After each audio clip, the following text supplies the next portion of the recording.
let me present exactly what I mean by the word vertical time zones. Then I'll try to share what is the need for us to understand about vertical time zones.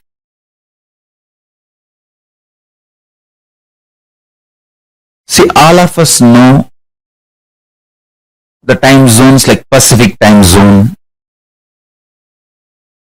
We say East Coast time zone, West Coast, Central time zone. In India we have Indian Standard Time.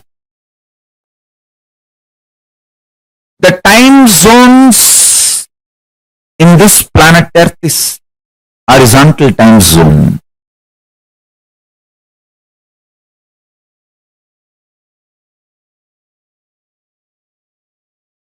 Based on the sunrise to sunset in this planet Earth, various countries practice different time zones. All the time zones observed, practiced in the planet Earth, I call them horizontal time zone.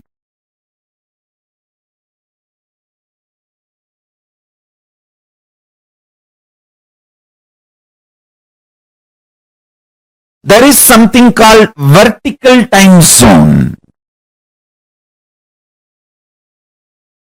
What I mean by the word vertical time zone? What I mean by the word vertical time zone? For us, 1 year is 1 day for the higher time zone, Swargaloka.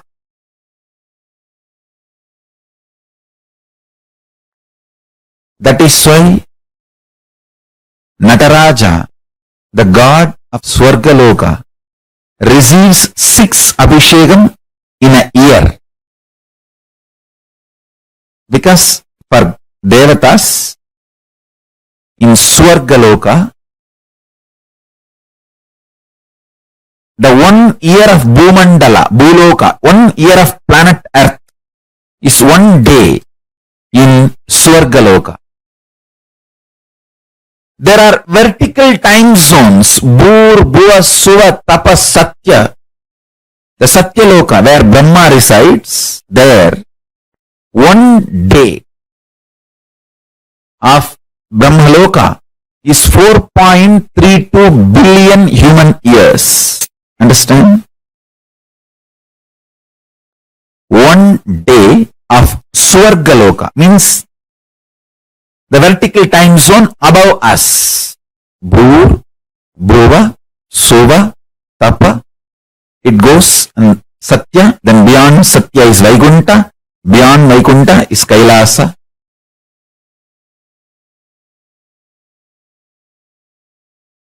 Below Atala, Vitala, Sutala, Talatala, Batala. Understand, I am not giving you some superstitious theories. No.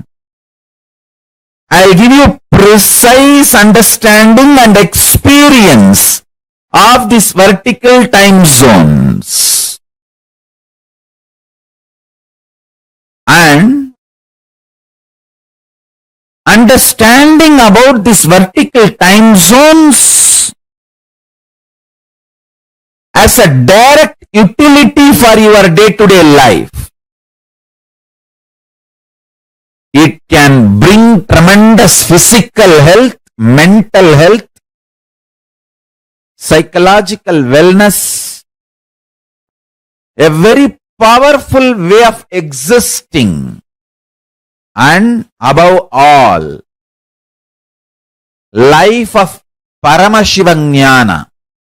You can exist embodying the space of Paramashiva, state space of Paramashiva and manifest powers of Paramashiva. Understand? the idea you carry about you is very important, because that is the foundation from which you manifest your life. Knowledge about the vertical time zone, especially experientially,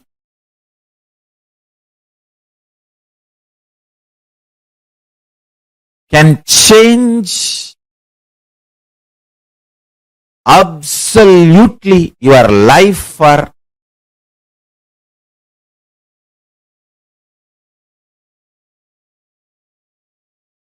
best, highest, supreme form of existence.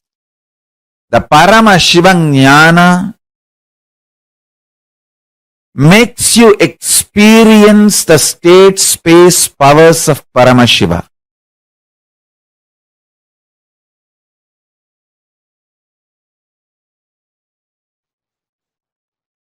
That superconsciousness entering into individual consciousness of you, your individual consciousness, and mutation happening, you manifesting. That superconscious mutation is the ultimate, we call it moksha, ultimate liberation, Paramadvaita Anubhuti. In Sanskrit, we use the word Paramadvaita Anubhuti, ultimate oneness. Hindu tradition, Sanatana Hindu Dharma is focused on this superconscious mutation,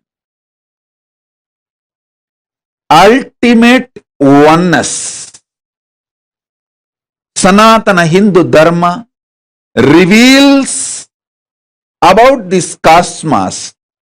It has vertical time zones, higher worlds, Bhuva, Suva, Tapa, Maha, Jana, Brahma, Vaikunta, Kailasa. The higher worlds and the lower worlds, Atala, Vitala, Sutala, Talatala, Mahatala, Bhatala. I'll project a simple description diagram of these lokas. Understand? Sanatana Hindu Dharma, the Hinduism, reveals about the cosmos, the higher planes, vertical time zones, and the lower planes, both. Just physical mutation and mental mutation happens in the lower planes of the universe. But conscious mutation, superconscious mutation happens in the higher planes of the universe, vertical time zones of the universe. Here I am projecting a simple description diagram of the vertical time zone.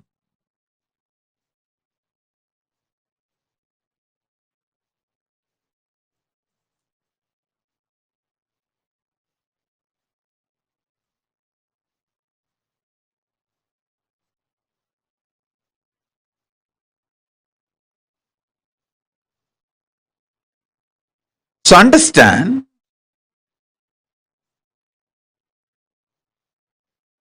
this is the rough description of cosmos revealed by Hinduism.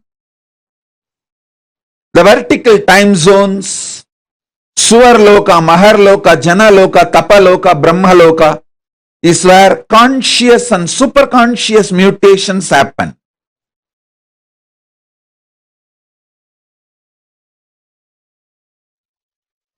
great news is, even while you are in this body,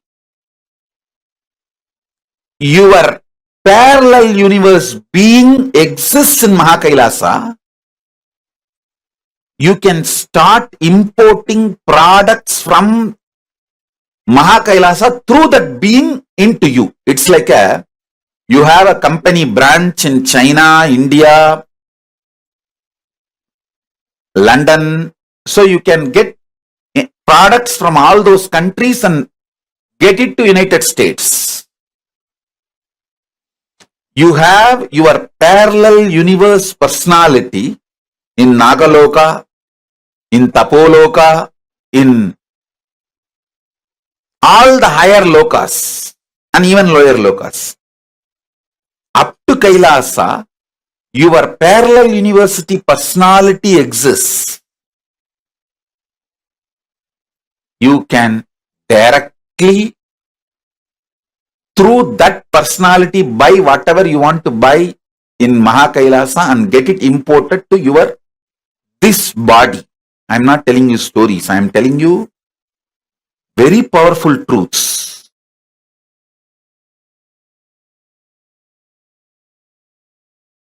Understand, last few satsangs I was explaining about these 4 points. Matter, mind which experiences matter, intelligence, buddhi which makes decision, consciousness, pure space of Paramashiva. This 4 component put together is your reality. In horizontal time, all these 4 are equally felt. I can roughly compare like a 25%, 25%, 25%, 25%. 25% matter, 25% mind, 25% intelligence, 25% consciousness. That's the way you experience the reality. If the intensity of the consciousness increases, for example, the consciousness becomes 30%. So, its influence on the buddhi, intelligence also increases. So, intelligence becomes 30%. Then naturally the mind's intensity drops. The matter's intensity drops. So, this two becomes 20-20 and this two becomes 30-30. So the whole thing tilts, means you enter into the vertical time zones. 100% only pure consciousness and 0 intelligence and 0 mind and 0 matter. That is Kailasa. Because you don't need buddhi, you don't need mind, you don't need matter. For your existence, you exist as a pure space, pure consciousness. That is Kailasa. And same way, you neither feel conscious, almost 99.99999% only matter. Less than 0.0000001% mind, then lesser than that 0.1000001%, 0.00001% intelligence, and lesser than that 0.0000001% is consciousness. That is what is Patala. That is what is called eternal hell, lowest in the vertical time zone. Understand? Highest peak point of the vertical time zone is Kailasa, where 100% consciousness, pure consciousness, Paramashivatva. No need for intelligence or mind or matter.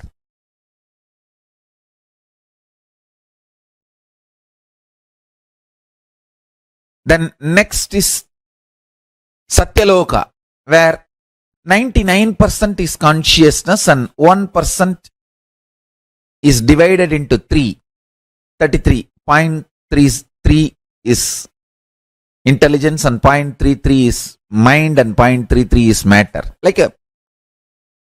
I'm giving you all rough equations for you to understand. Then little lesser consciousness, tapoloka. This is the way the vertical time zones are placed. Bhur, Bhuva, Suva, Tapa, Satya and Kailasa. The lower part, Atala, Vitala, Sutala, Talatala, Patala. Lower time zones.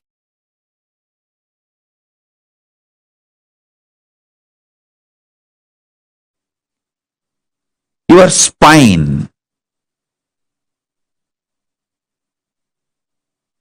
Your spine is not only hardwired, capable of fuel, charged to lift you off to different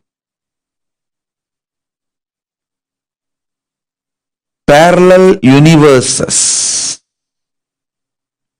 Understand? Even though animals have spine, because the majority of the time they spend horizontally, the spine is not capable of getting fuel with a subtle fuel called ojas. It's like their bodies are capable of receiving kerosene as the fuel, maximum diesel, but they can't handle petrol or flight petrol, white petrol. Understand this example. Same way,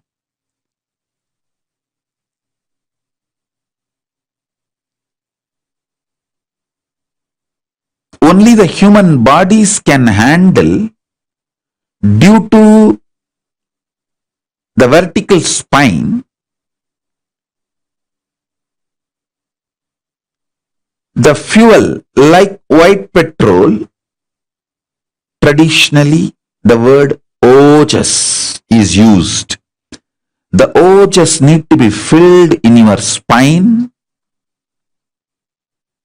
and the kundalini need to be ignited for you to reach parallel universe and different vertical time zone spaces.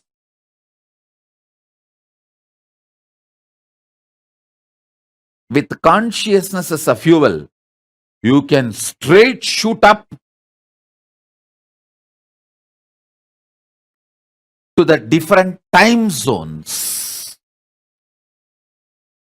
Move to different time zones. See, if you go to the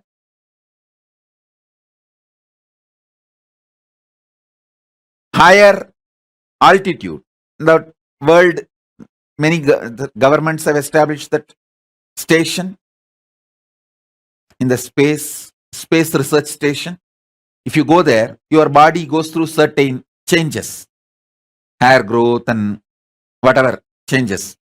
Same way, if your body is lifted with a conscious empowered vehicle to the vertical time zone, it goes through superconscious mutation. That is why if you go to Indraloka, automatically you will have 4 hands. If you go to the Swargaloka, automatically you will grow 2 hands more. Because the superconscious mutation will happen. Listen. If you go to the space station, automatically your body goes through certain changes. Same way, if you go to the Swargaloka, automatically your body goes through certain changes. Because superconscious mutation happens.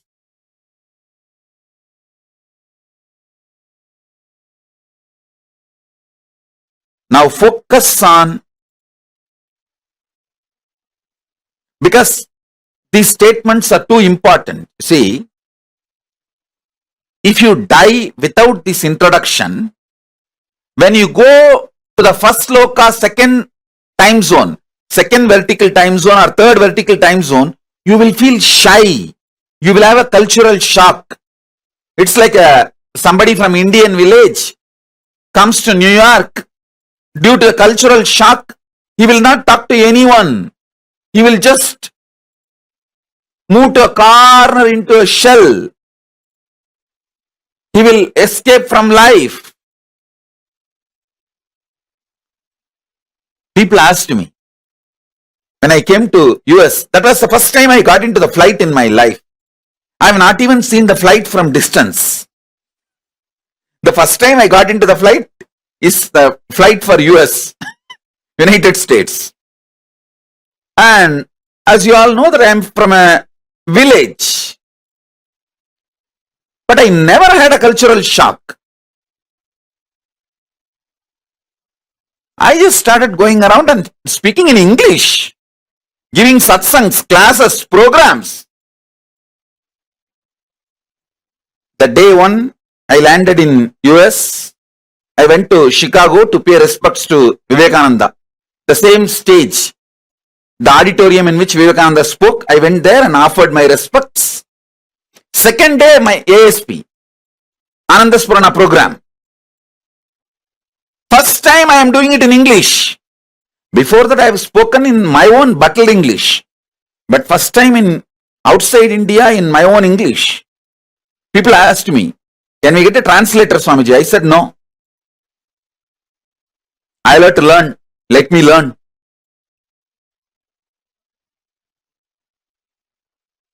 Not only in language, any problem. I did not have any cultural shock. All of you listen. Now initiation time. So no movements. Every word I am uttering is important for your soul to move through the vertical time zone when you are alive or when you after you leave the body. So listen carefully.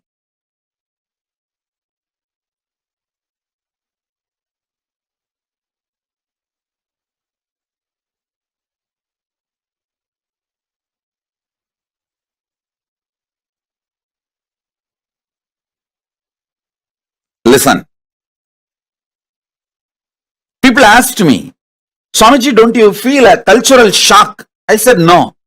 Because from the young age, in my village, Tiruvannamalai, I have seen tons of foreigners from all countries coming for seeking enlightenment.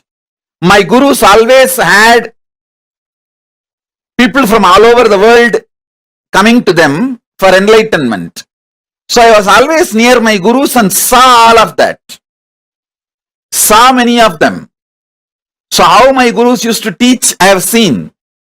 My gurus have already trained me to teach for the whole world, to be Jagat Guru. So I did not have a cultural shock. Now I am trying to train you not to have cultural shock when you go to KAILASA. See now, whatever I am telling you, if you internalize, you will not have a cultural shock, or you won't feel shy, you won't feel inadequate. Not enough when you go to the vertical time zones.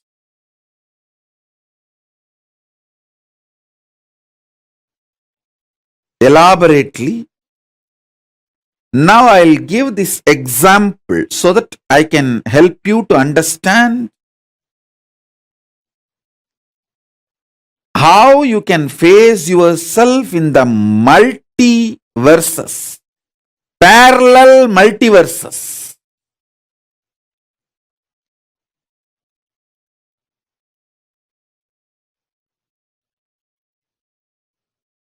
So for now, internalize this cognition. You exist in your waking state and dream state simultaneously and spontaneously That is why without any difficulty, you can just slip into that state, that body, that self, and come back to this state, this body, this self. Your biochemistry is naturally prepared for you to slip into these different states and different cells and experience different existence, different universes. In waking state, the universe you experience is different, and the dream state, the universe you experience is different.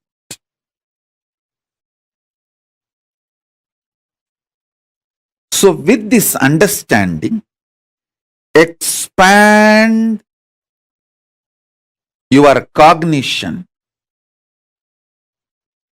You exist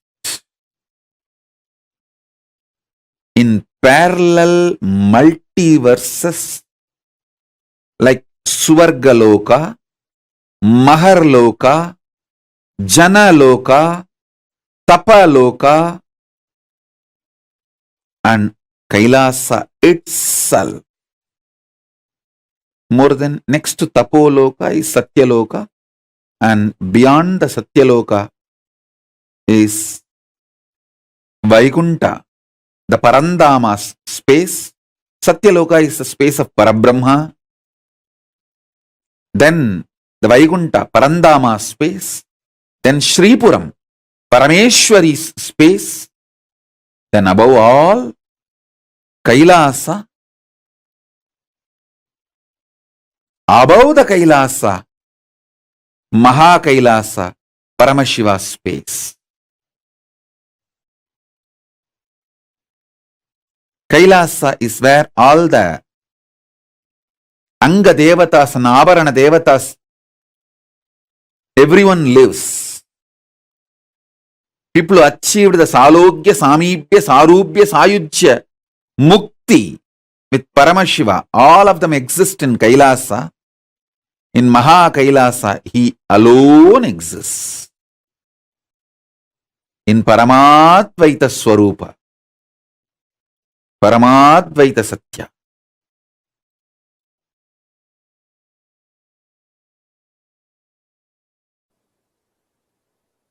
All of you have your presence in all 14 lokas.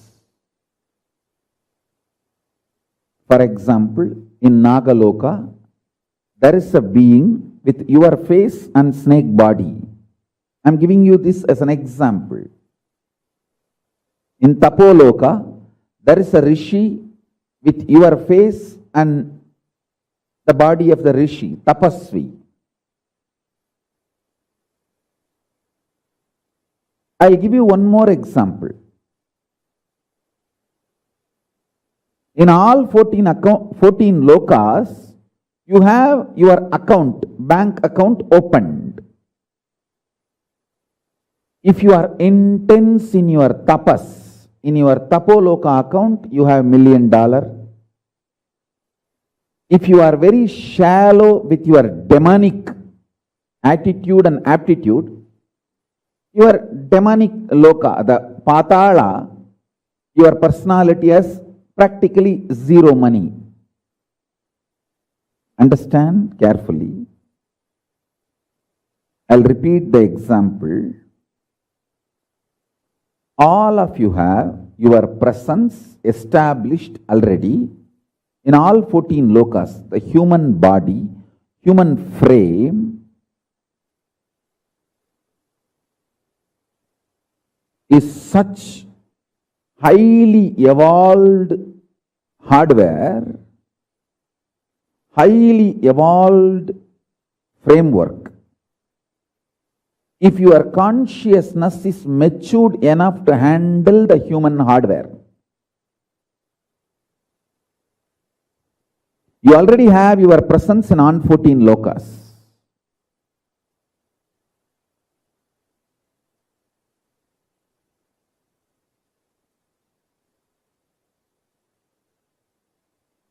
I'm giving you the example. In Patala, where the demons, Rakshasas exist, there is a Rakshasa with your face and the Rakshasa body, the demon body and your face. Same way, in Tapoloka, your identity exists. There is a person with your face and a tapasvi, great rishi body.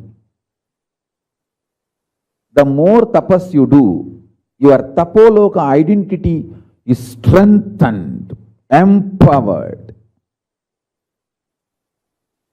The less demonic activities you do, your demonic personality in Patala Loka is slowly dissolved. He loses his power over you, and he is also slowly dissolved, and you are liberated.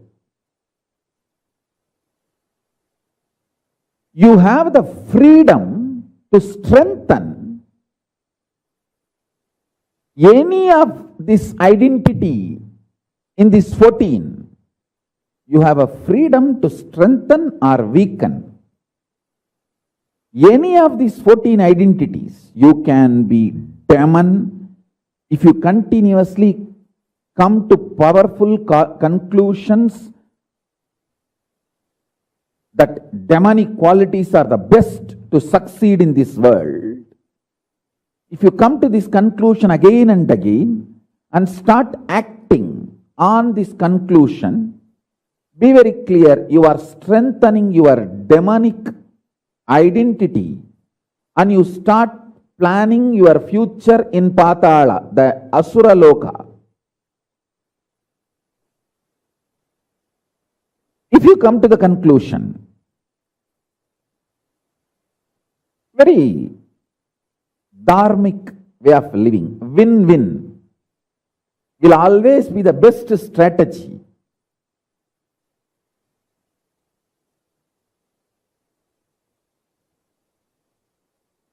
For success in the life,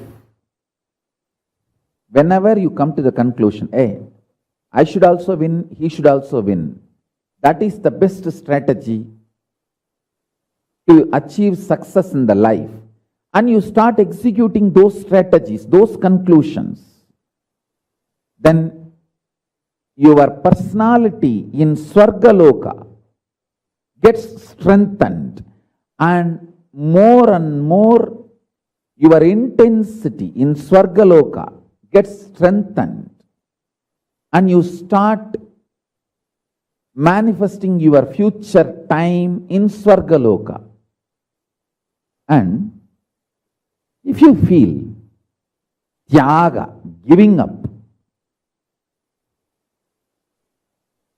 vairagya, the absolute tyaga is the best strategy for success.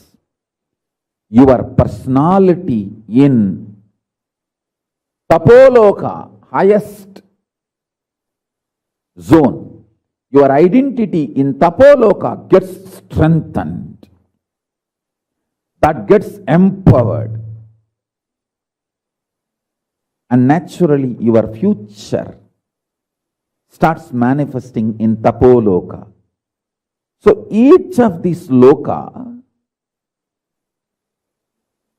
opens up for you based on the powerful conclusions you arrive, based on the actions and activities you do. So understand this truth deeply, so you can start manifesting not only the highest zone, Tapoloka, Satyaloka, all that, you can manifest Kailasa itself. Pure integrity, absolute integrity to Guru and Paramashiva.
Yes, Nithyananda.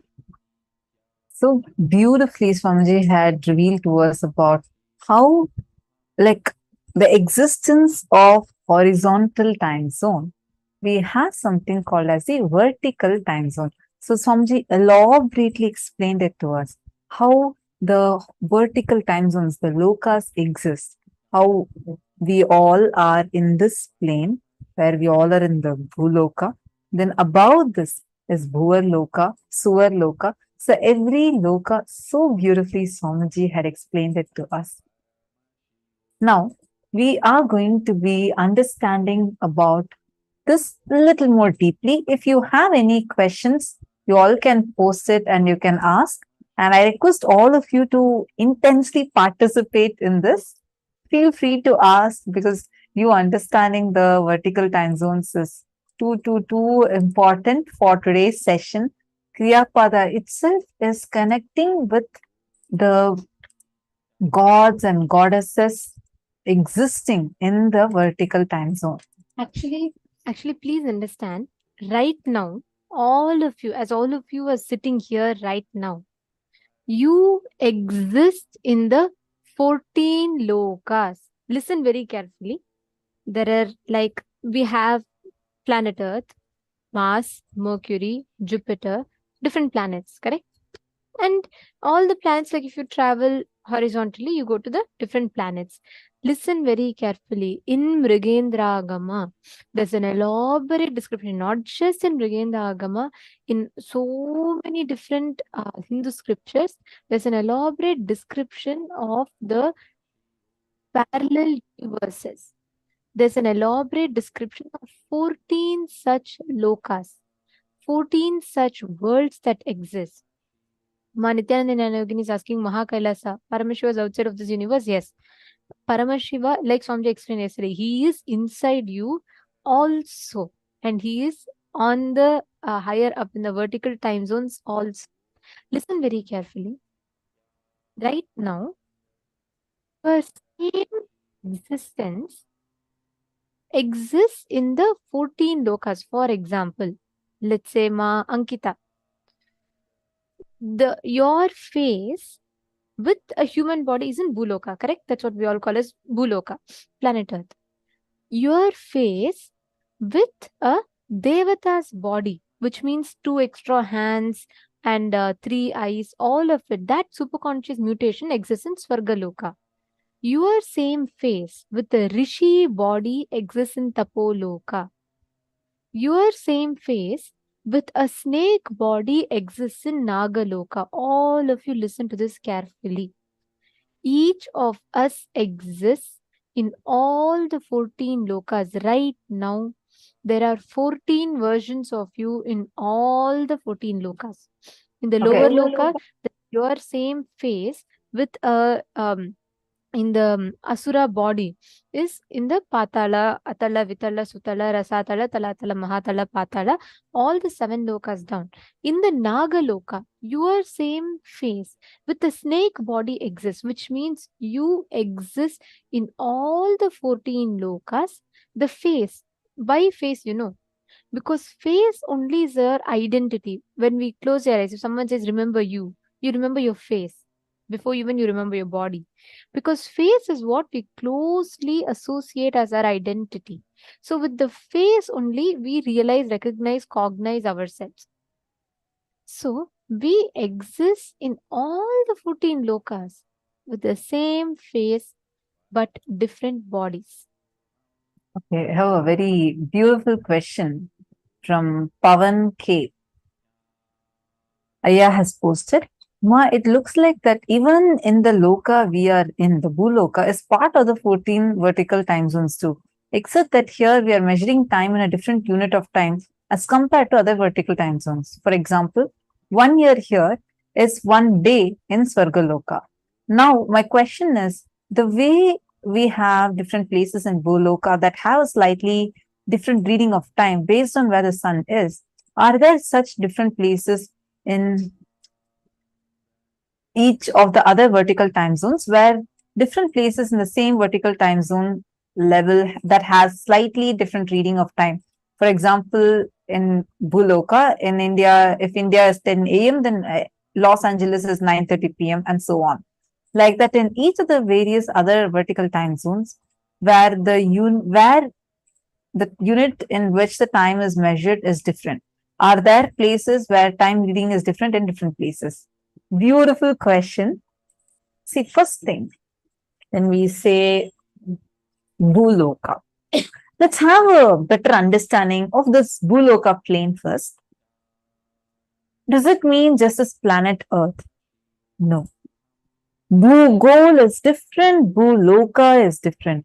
Bhumandala is described as flat, Bhugol is described as round. When we say Bhugol, meaning it's round, our rishis describe how our Earth, planet Earth is round.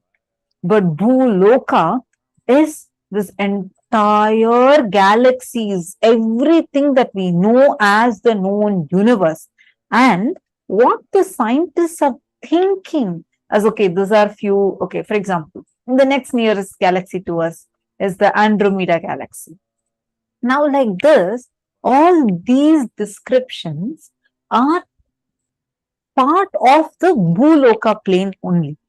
So, and why I'm saying this is because the time reading is different here and completely different in the moon, right? Like you see, the moon's days are much, much, much faster.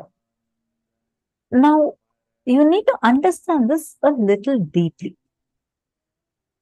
The other planes of existence also have various lokas within them. For example, Vaikuntha Loka has Vaikuntha Loka and Goloka inside it. The Swargaloka plane is not just one, like, how they show in movies, like fully cloudy and just like how I have seen in movies. Based on that, I'm saying they'll show that there's a big city that's floating on the sky, and that's shown as Swargaloka. Swargaloka is an entire universe. It's not a city or a country or even a planet. It is consisting planets.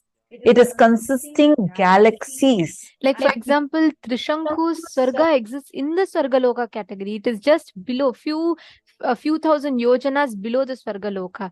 Dhruva, for Dhruva, the Loka that Mahavishnu created also is part of the Swargaloka. Like that, within Swargaloka itself, like how we have Earth, Jupiter, Mars, everything, like that, within Swargaloka itself, multiple exists. And the sun that we know is only one of the 12 suns. Our sun is actually extremely small compared to the Adityas. There are 12 suns.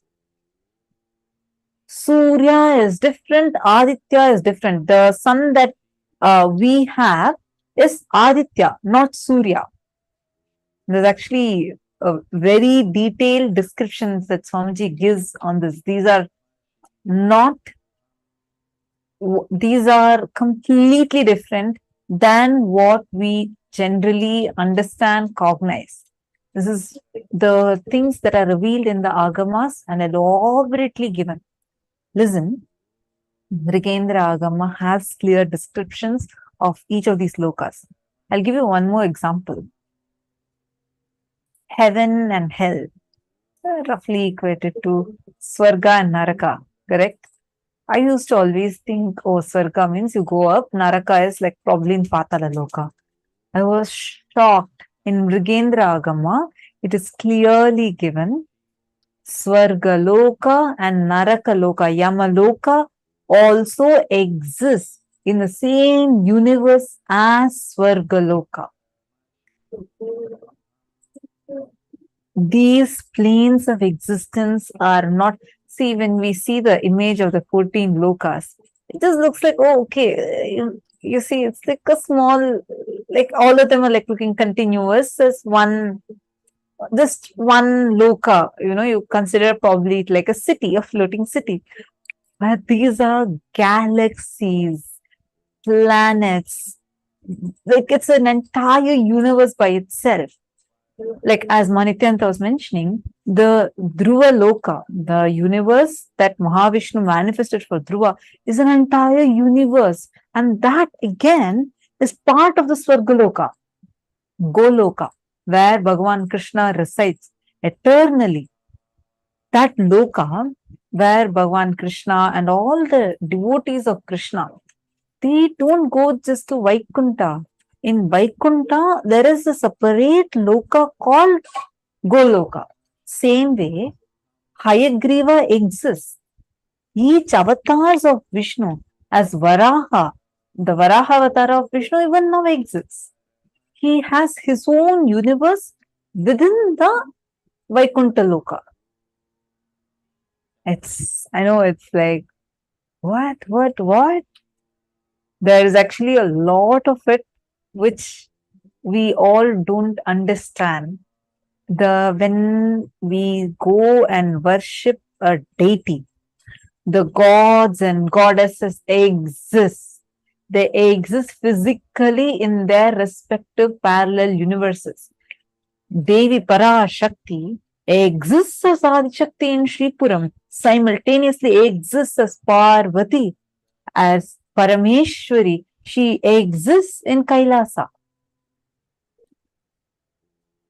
Mahavishnu, Pavanaya, if you are able to listen and understand, please let me know. Because I'm only seeing your camera is black, so I can't really see you. So let me know if you're listening to the answer. Okay. See, the one more thing, the existence of each of these deities, one of the most, like, I'm still cognizing it, is Swamiji revealed how Parandama, as Mahavishnu Parandama, exists in Vaikuntha. Vishnu exists in Swargaloka. That's why in Bhagavad Gita, Bhagavan Krishna reveals Adityanamaham Vishnu Jyotisham Raviram Shuman. He says, out of the Adityas, I am Vishnu. He does not say that the Vishnu that is existing in Parandama space in Vaikuntha. He talks about Vishnu in Sargaloka, who is part of the Adityas. So, if you actually understand our scriptures, you would be your mind will feel like it's just expanding. It's too much to cognize. And also, one more thing we need to understand, Pavanaya, right?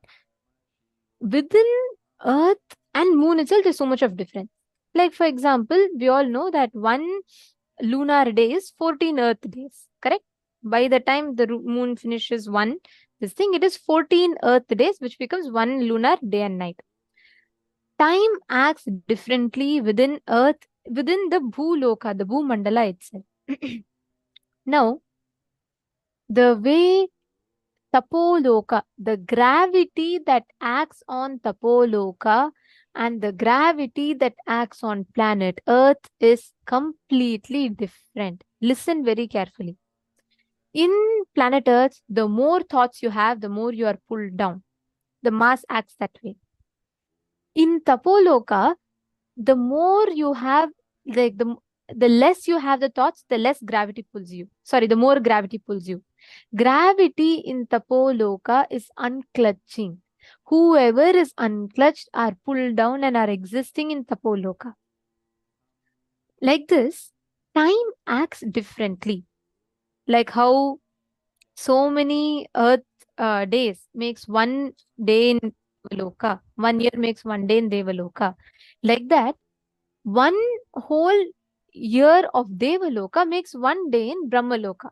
Like that, the time calculation differs. And actually, our agamas give elaborate description of each of this, but none of us would have understood it the way Swamiji has mapped it. We all like, for me, if it were me and if someone would have normally told study the scripture, it has about this, I would have been like, oh God, it's going to be too hard to understand. What am I going to do with it? But the way Swamiji has mapped it so beautifully. When I say mapped, Swamiji has taken exactly as it is in the Agamas and revealed it to us in a language that me and you can understand. these 14 lokas. Understand? The only thing that connects you, your existence in all these 14 lokas is your breath. Right now, as you inhale, when you take a breath, you are breathing in all the 14 lokas. The only thing that connects you, each of the loka, your existence is independent. You're not, nothing else is going to be contradicting, conflicting each other. The only thing that connects all the 14 lokas, your existence, is your breath. When you breathe in on all the 14 lokas. When you breathe out in all the 14 lokas. So the unit measurement of time, gravity differs a lot in each of the lokas. The physical reactions that happens in your body in each of the lokas is different. Like for example, Swamiji tells in black hole, right? It's a lot. I know it's going to be a lot of things, but just bear with me because Swamiji has given too many things and I'll not do justice if I don't cover everything, right? So Swamiji tells in black hole, the component of time does not exist. There is no time in black hole. In black hole, time does not act on your body because time and space bends to merge with each other, which means time cancels out space, space cancels out time. So they are nullified. The black hole, that's why it's called black hole. It's beyond even vacuum. It is not just vacuum. Swamiji tells black hole to Big Bang, it's like a wormhole. So that whole merging of time and space. So time, right now, what is happening? There is time, length, breadth, depth, and time are acting on space. That is why the length, breadth, depth, we use all of these as different coordinates to measure time, as each of them act against space. In black hole, the space and time just merge with each other. So Swamiji tells if you enter into black hole, you will exist eternally, like you will not age because time cannot act on you. At the same time, anything that is bound by time, which happens because of time, will not happen. It's very interesting. You should hear this. Swamiji tells if you go to black hole, your nails won't grow. Your nails will get discarded. Your hands will, the hair will get discarded because these two are growing because of aging, because of cells dying, because of that whole process happening. Only these all exist.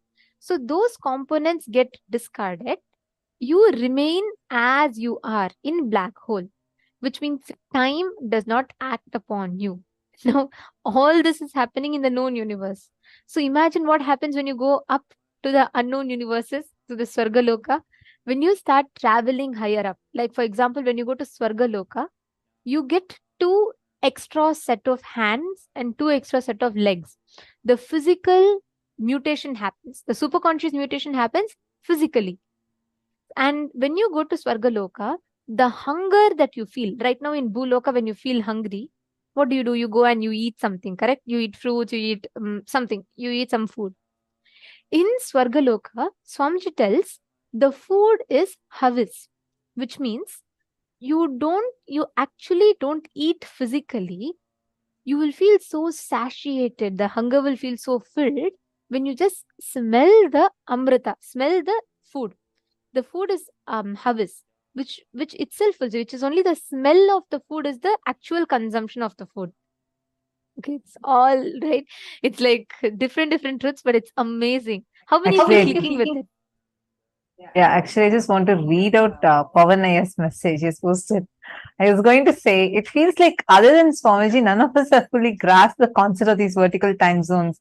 We fall back on discussions in Agamas or Swamiji's descriptions, but Swamiji is speaking about them from direct experience. I just want a glimpse one day on how Swamiji's experiences life for even 1 second. I should say this. One day we all were sitting in the courtyard, okay? And Swamiji was sitting, just like some Balasans, they were all sitting around Swamiji, and Swamiji was having a like Swamiji is just, it was like a very, very normal, like all of us are there sitting around, and suddenly Swamiji is just looking up. And like you'll actually see many times, Swamiji will be doing signals, like you won't really understand. It'll feel as if Swamiji is talking to someone else, like not really talking also. Just some eye movements, only if you have lived around Swamiji and observed it very closely, you will be able to catch these. And Swamiji will be in Samadhi, suddenly Swamiji will just bless like this. Suddenly, it will be so sweet to just witness these. One day, suddenly Swamiji said, Swamiji just looked up. It's courtyard, right? So there's like a opening in the middle. Swamiji sits on the swing and he just looked up straight. And then he said, he laughed loudly, and Swamiji said, I'm sitting here, not just monitoring all you guys. I'm not running just this a few Adinams here. I'm running the whole cosmos and the multiverses. It was just so powerful, like so powerful. I got goosebumps, like literally, that's true. I'm sitting at the feet of Paramashiva. He's here physically, that's all we know. He's ruling the whole cosmos. Sometime later, there was one attack that had happened, and one of the Adinavasis, a persecution that was done, and one of the Adinavasis got very badly injured. And they had actually, they wanted to attack Swamiji, and therefore they bursted a gas cylinder into the Adinam. So it was a huge attack that anti-Hindu elements did. And one of the Adinavasis got severely injured. Third degree burns, with third degree burns. And they said 75% of his body has been completely burnt. And the chance of survival was 0. I think 3% or 3%. And they said like impossible. He doesn't even need to be admitted into the hospital. Like he won't survive. Swamiji said, tell the doctors to do their work. I'll take care. I'll do my work. And then, so Swamiji said, like Swamiji made sure that the Adinavasi is getting admitted in the ICU, and he's being attended to, given the best medical care. And then Swamiji said, I'm going to enter into Samadhi now, and I'll take care. So Swamiji goes into Samadhi. The room is completely dark. Okay. So this person is like in his last breath. That's how it was. Heart rate is crashing down. And the sannyasi who's taking care of this assistant, who's actually taking care of this whole thing, was updating to Swamiji. So after Swamiji enters into Samadhi, no one will go there. This person was waiting, this sannyasi was waiting outside and gets a call from the hospital. The doctors are saying that clinically this person is dead and the life has left, heart rate stopped. We couldn't see. So the sannyasi immediately rushed to inform Swamiji. And usually you're supposed to, tell, because Swamiji will be in high samadhi state. You won't be able to handle that. Tell and then only go. But because it was such an emergency, the sannyasi rushed inside. Swamiji was, so what this person described was, when they saw that there's a huge form just sitting, like a huge form, double, triple the size of Swamiji, and intense, like an intense ray of light. It's going even through the ceiling. this intense blue shaft of light. And this person saw that, freaked out, ran and came outside because human mind can't understand it. Right? See, for us now listening to it, like as an experience, it's easy to like, oh wow, wow, if that happened, I would have definitely stayed there. No, the energy, human mind cannot handle it. So he rushed and came out. And then sometime later, just few minutes later, Swamiji had settled from Samadhi. Swamiji called that person to come back. And then Swamiji asked, what happened? Why did you rush and go off? Then this person was trembling, shivering, and told Swamiji, I came here to give this update, but then I saw like this. My mind didn't work. I just got so afraid and I ran away. And then Swamiji laughed and said, that is why I tell you guys, warn you guys not to come when I'm in Samadhi.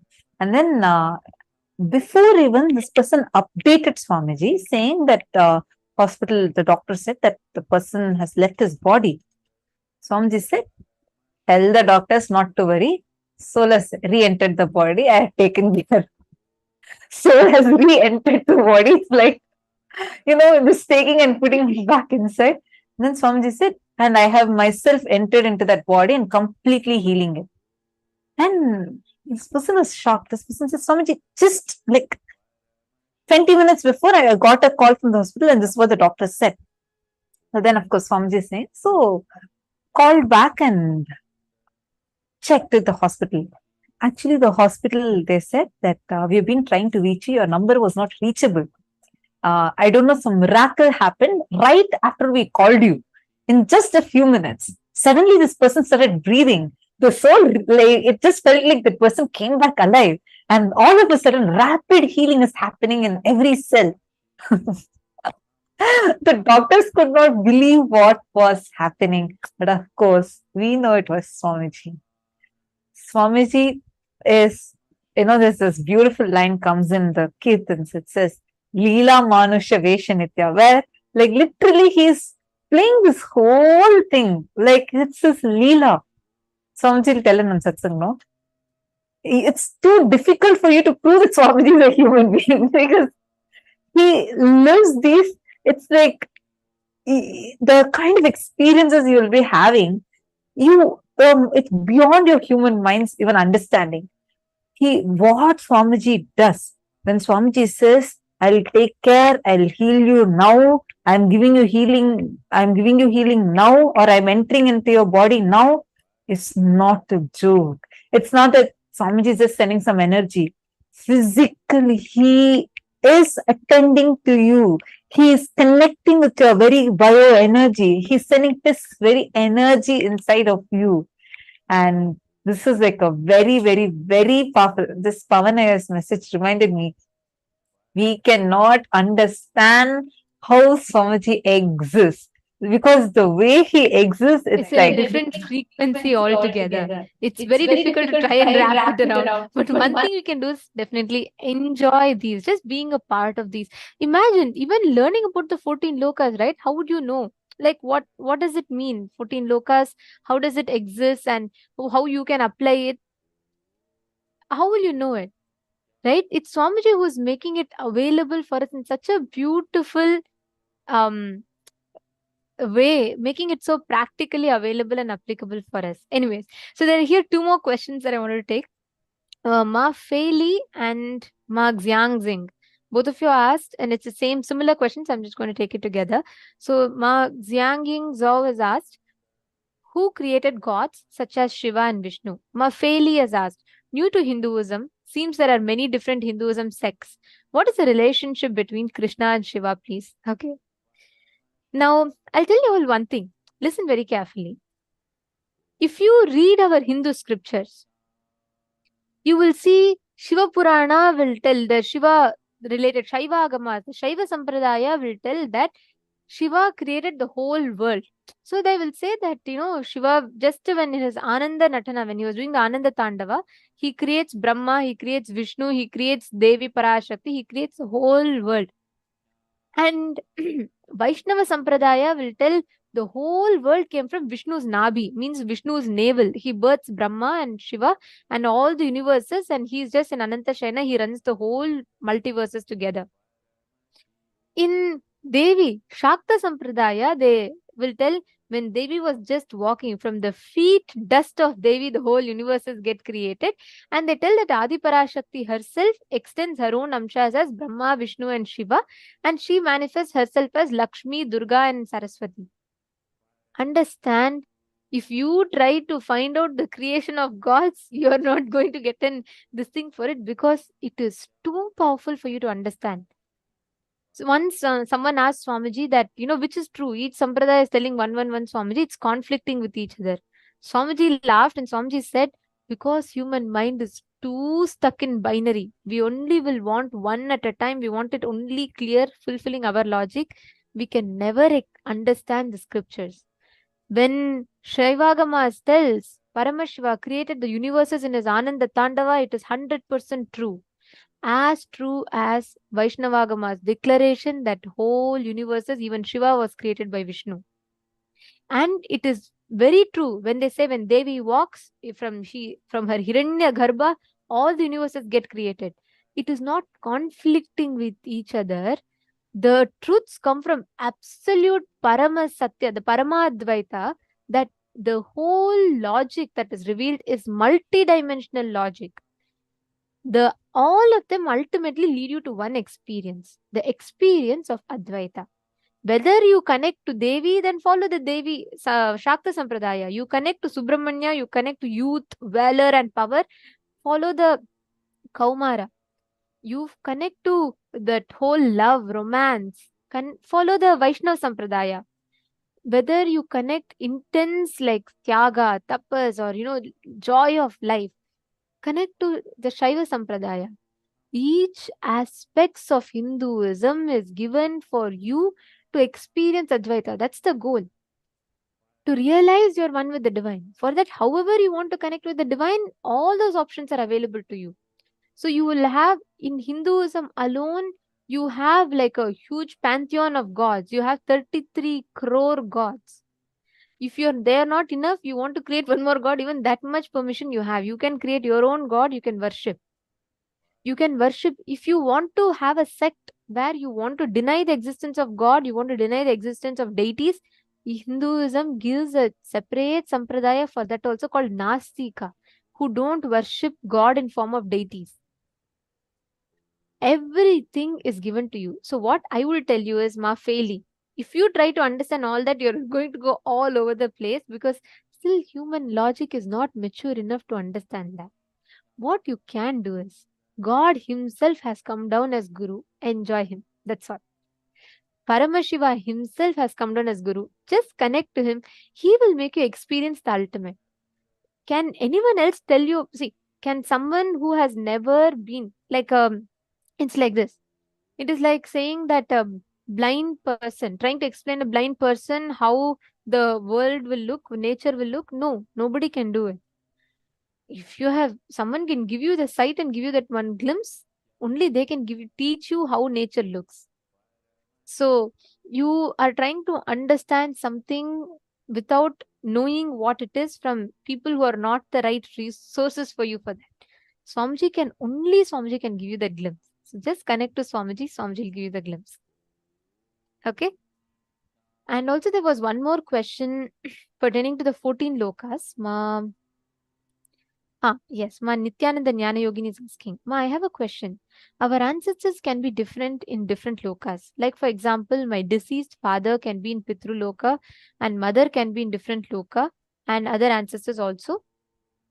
All deceased beings, the waiting lounge for all the deceased beings is Pitru Loka. They don't go to any other loka unless they do tapas. Like, for example, certain beings, Swamiji will say, I will liberate. They'll rest in Kailasa. All those beings directly go to Kailasa. It is like if you have a VIP pass, you'll have that VIP waiting lounge. You'll have a VIP lounge, right? It's like that. So having the initiation, that is what is Shiva Diksha and Vishesha Diksha. If you have received Shiva Diksha, you will not go to Pitruloka. You will directly go to Kailasa. Shiva Bhutas will come and take you. So you will not go to, you will not have the normal procedures. You'll have a VIP pass. So there was one more question.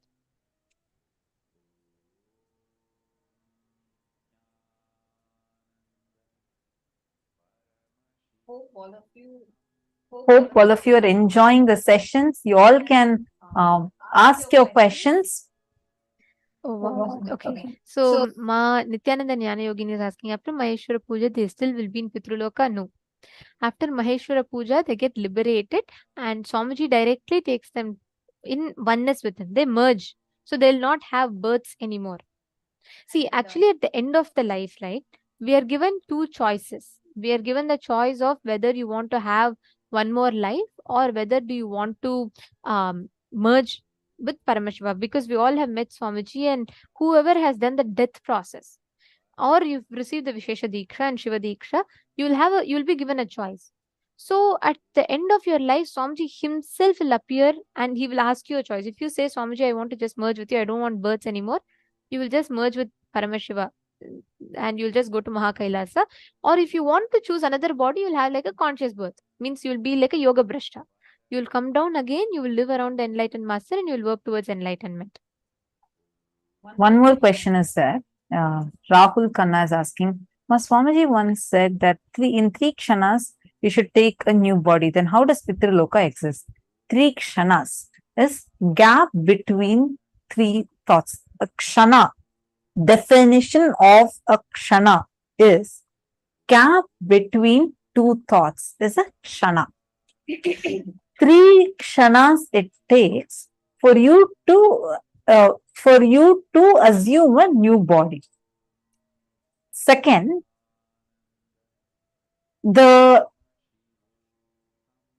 every being has certain amount of time that you need to spend in this body. Like, it's not just that when your body gets worn out, only then you leave your body. Sometimes much ahead of it, where you actually have certain karma, the agamya karma that is there, which you have, the prarabdha karma that you have, where you, out of your sanchita karma is like a bank. Have a bank of karmas that you have that you need to exhaust. So from that, you take a part of it, and that is a prarabdha karma. So that part of the karmas you want to exhaust. So you choose that, and you have a certain time by when you want to exhaust those karmas in this body. Now, you take this body, you assume this body for a certain period of time. But due to unfortunate reasons, sometimes sickness, sometimes accident, something, it makes you leave your body ahead of the time you're supposed to leave. You will still have the time that you're supposed to spend in this body, in this lifetime.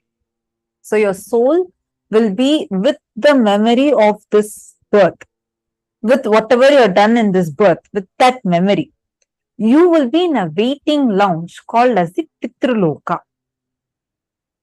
And the Pitraloka also will have, now for example, let us say your ancestors passed away long back, right? Like, let's say even 60, 70 years back. The parallel universe existence of them would have already assumed another body. All of us do have certain component of us existing in Janaloka. Janaloka is where Pitraloka is. Janaloka is the universe where Pitraloka exists. You have your own parallel universe existence, which is existing in that. Rahul Khanna Ayya is existing in Bhuloka. Rahul Khanna address Bhuloka is existing here right now. We are talking to us. Now Rahul Khanna, who is also existing in Janaloka, is there with the address called Janaloka. We all stop our address probably in our state or in our country. Now, maybe if we start knowing the existence and start this colonization in Mars, all of that, then we'll start putting address of Earth also.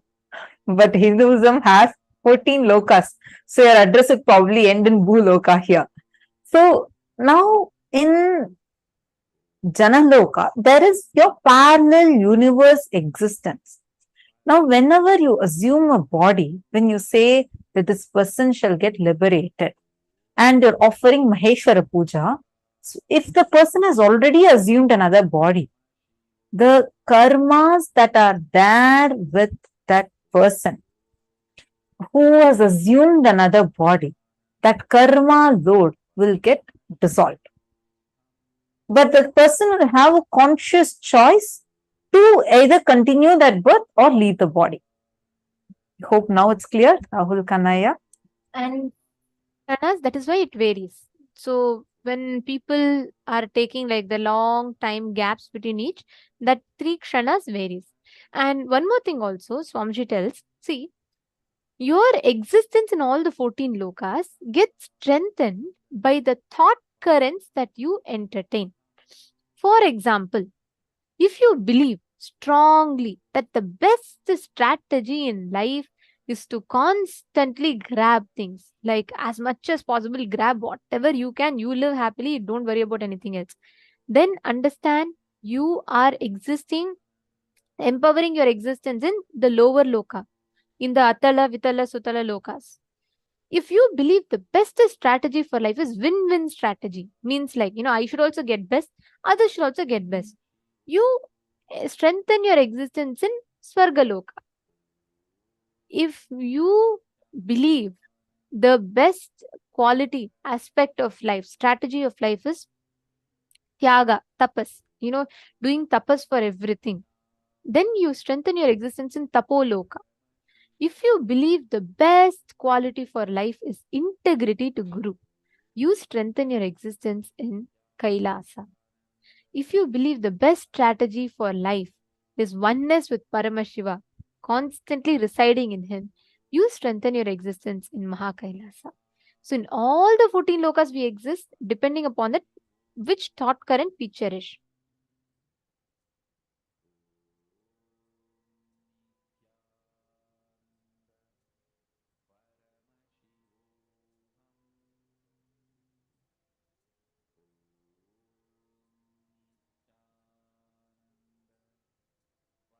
This, what all of you are seeing now, is the Shastra Pramana of what exactly Swamiji had revealed, right? This is from Mrigendra Agama.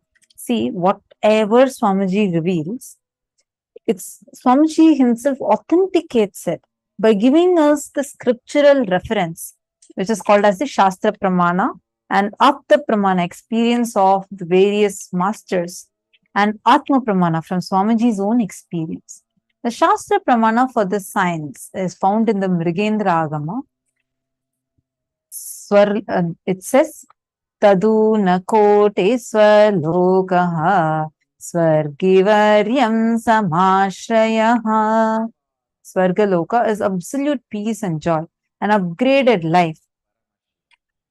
And this is the dwelling place of prominent denizens of heaven, which is above the Bhuvarloka, and its height is 85 lakhs of yojanas. 1 yojana is approximately equal to 8 miles.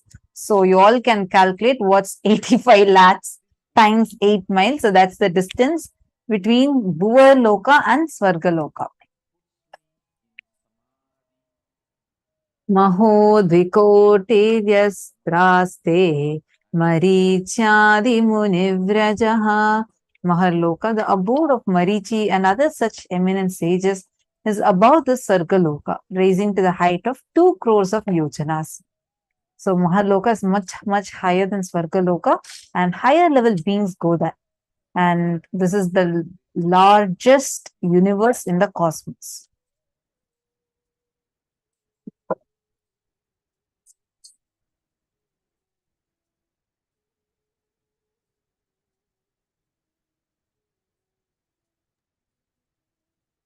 Our agamas have described each one. It's so beautiful, right?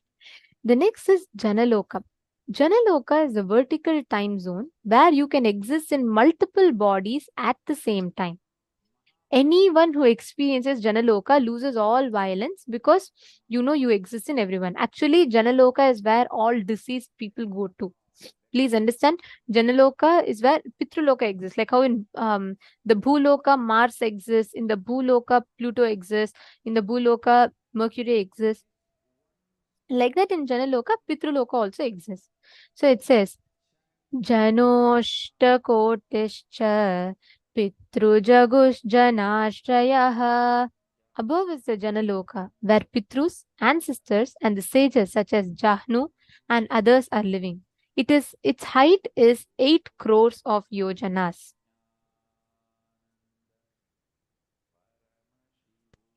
Understand, all these 14 lokas, all these vertical time zones, each of this exists, and only human beings can travel to the 14 lokas. Listen very carefully. This is something that I wanted to share. Only human beings, animals can't travel to 14 lokas. You know why? Only human beings have vertical spinal cord. Only human beings have the spine straight, because of which only human beings can travel to the 14 lokas. Other animals, because most of their life they spend their spinal cord in horizontal manner, they do not have the ability to travel. We have a unique fuel called Ojas. The Ojas, the Kundalini energy, which is fueled by Ojas, takes us to the 14 lokas. And How there are certain vehicles, like for example, airplanes, you can't use normal petrol for them. They have something called as white petrol. That's the fuel for airplanes. Rockets have a completely different fuel. Like that, the fuel for you to travel to the multiverses is Ojas. Ojas is that fuel which gets more and more awakened when when your Kundalini Shakti gets awakened in you. Ojas is the fuel for us to be able to travel to the higher dimensions. And Swamiji also very beautifully explains in Swargaloka, the Devatas can only do right. Like he can, like for example, Indra has to drink the Somapana, has to enjoy the dance of Ramba, Urvasi, Menaka. He has the freedom only to change probably the steps of their dance or which one to dance. That's all. But he cannot change the dancing or the Somapana. All these he cannot change. And from Swargaloka, there is no direct flight to Kailasa or direct flight to Vaikunta. No. Every time they want to travel, like they want to exist in the, they want to travel to the higher lokas, they need to come to Bhuloka, because only in Bhuloka we have the freedom to choose between right and wrong. You have the freedom to choose wrong or right. It's up to you. That is why in our Puranas, if you see, when Indra does a mistake, he comes to Bhuloka to do the tapas. Understand, all the lower lokas. If you go to the lower lokas, you are bound to only do wrong. Asuras can never do right. By the very flow of its existence, the law of life of the lower lokas is they are bound to do only wrong. The law of life for the higher lokas is they're only bound to do right. They cannot do wrong. Means it's not like by choice. They just don't have that choice. They can only do right. Only Bhuloka is the plane where the individual free will has the power to choose between the right or wrong. Even for someone from Tapoloka to go to Kailasa, they should come to Bhuloka, and from Bhuloka, they should go to Kailasa. From someone from Janaloka to go to Tapoloka, they should come to Bhuloka and then go to Tapoloka. That, like how we have these flights, right? We have these, what do you say? The layoffs. In between, we have the layover, right? So you come to one place, you have the layover, and then you connecting flight. So you go to the other, you continue your journey. Like that, Sometimes these layovers are a choice when we fly, but for people in the vertical time zones, it is a must. They have to come and they have a layover, and then they go to higher lokas. This is the law of how it functions. How many of you have seen that, like, for example, this is the linga worshipped by Devi. This is the place where Indra came and did penance. How many of you have heard of these? Indra came and worshipped here. This is where Devi worshipped. This is where this person worshipped. Like where Brahma came and worshipped. We hear these, right? We go to those temples. You see these places. Why are there so many places where gods and goddesses came down and did penance? Because only in Bhuloka that this is the connecting airport for every flight to any other loka.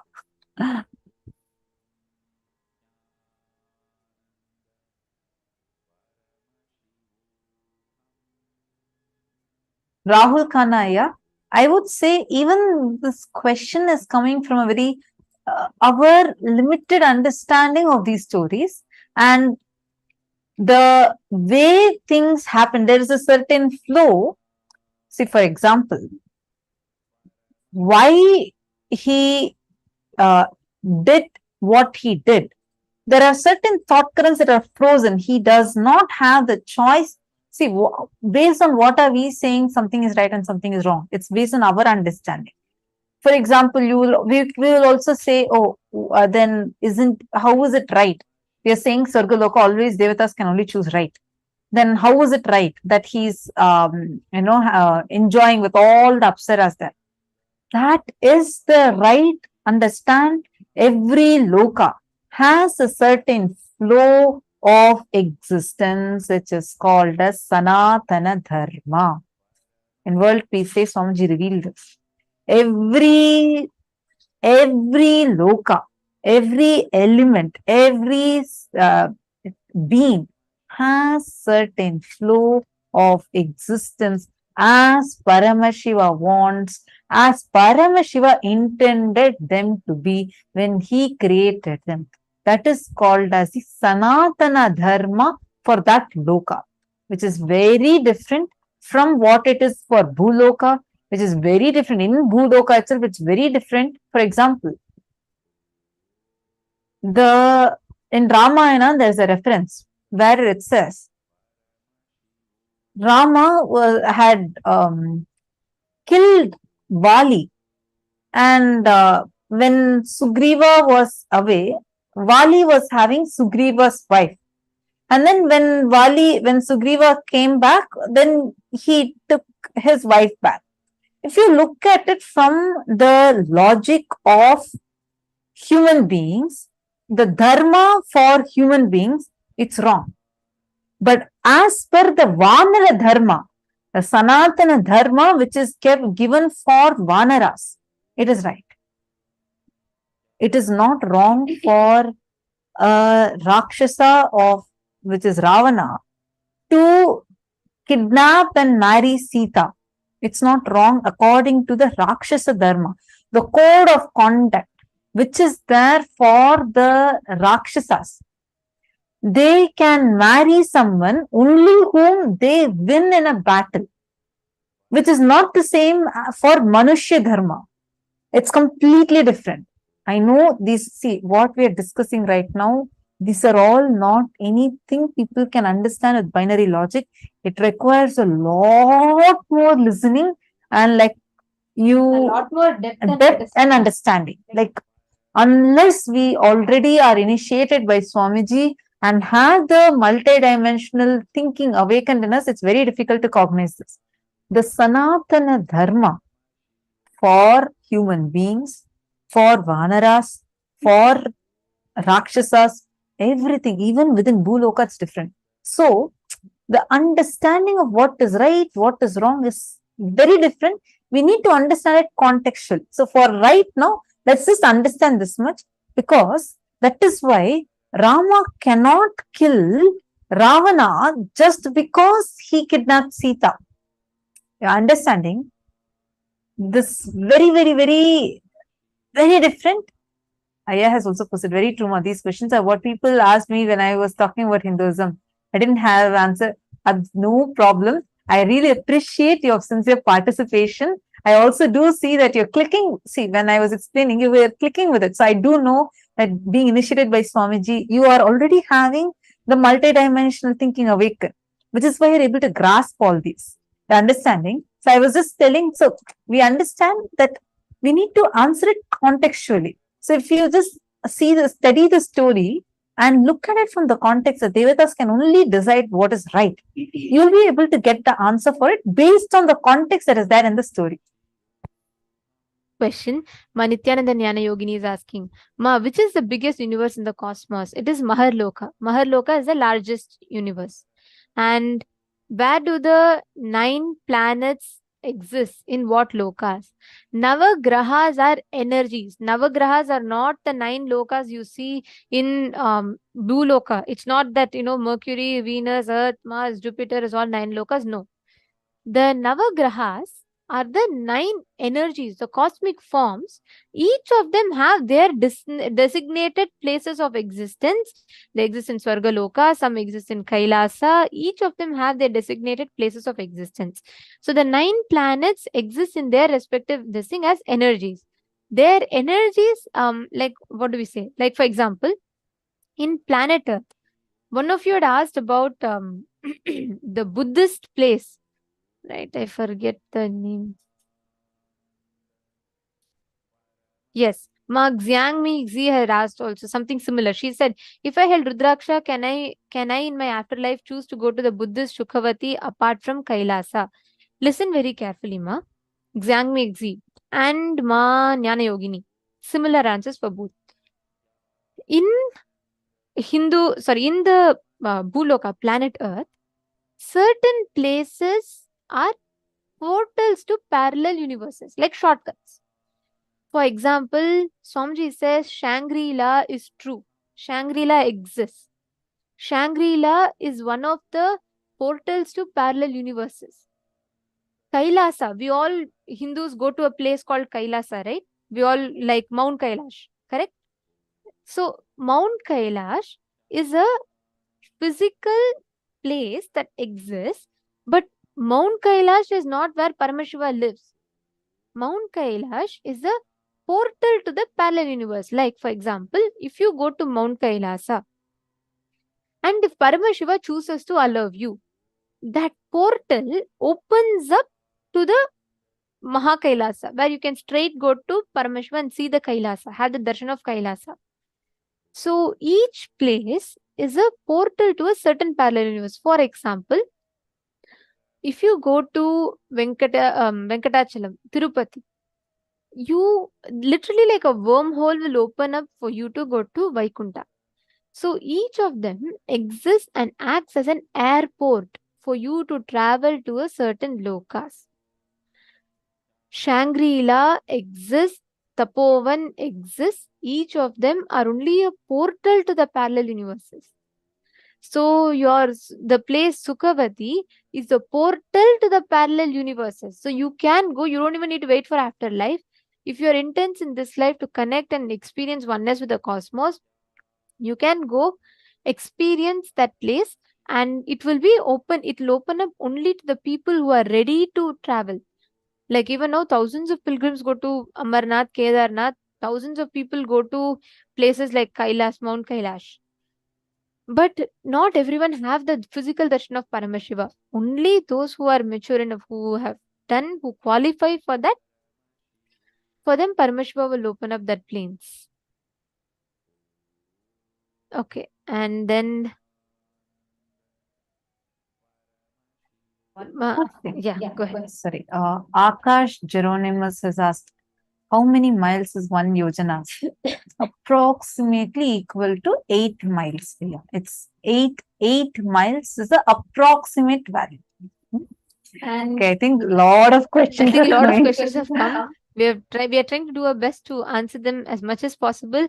Ma Isk also has asked a question: where we start when we assume human body? Are we ascending from lower lokas to higher lokas? What does determine to be able to ascend? Is there a guru in every loka? And how they got the higher lokas? By being in this loka before, or just manifested in that particular higher loka. Okay, so there are many questions. First, we'll take a few minutes. We are going to project a table, seeing which first you'll understand the thought currents that you need to have. This will also answer, I see one of the Chinese male participants, the name is in Chinese. You're asking what can we do with the knowledge of these lokas and how to make it stronger. This table, this particular table we're showing you right now, will help you a lot in this. Take a few minutes and note down this table. This will show you each loka, what is a thought current and who lives in those lokas.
Here you all can see clearly each loka, what are the existence, what is the inner space you need to have for you to exist in each of these lokas.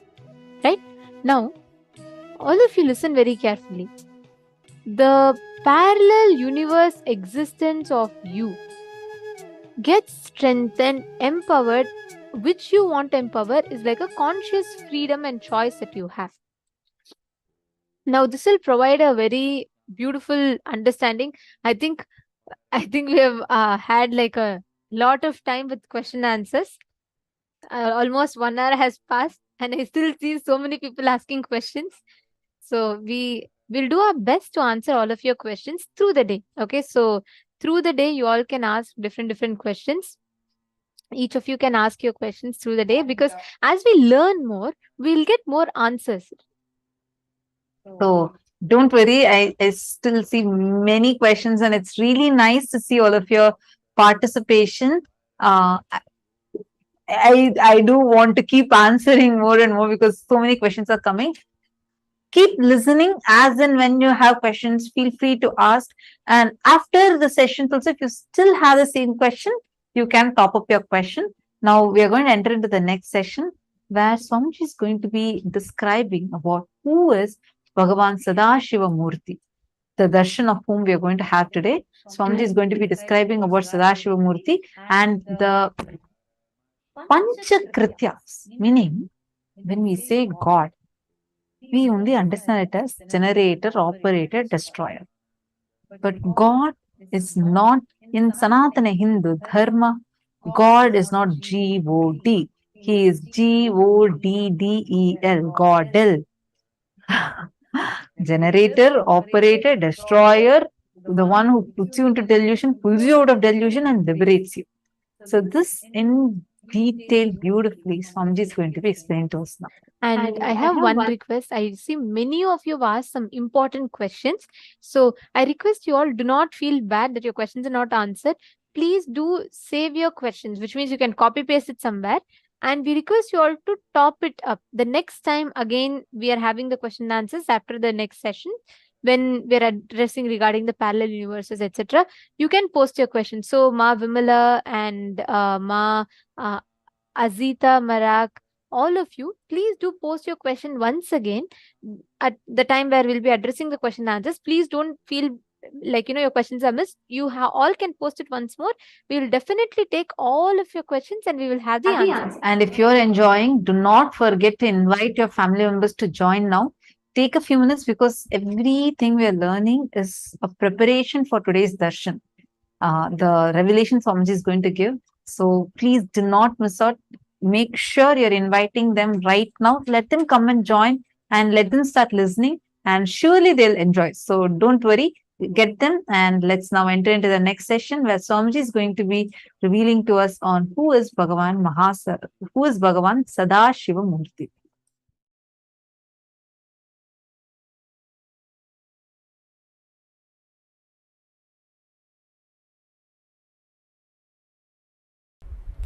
Without realizing your astitva, perception is incomplete expression of the experience.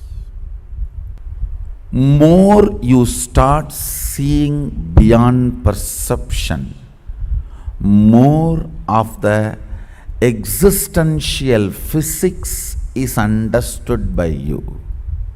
Understand? The physics of perceived is energy cannot be created or destroyed.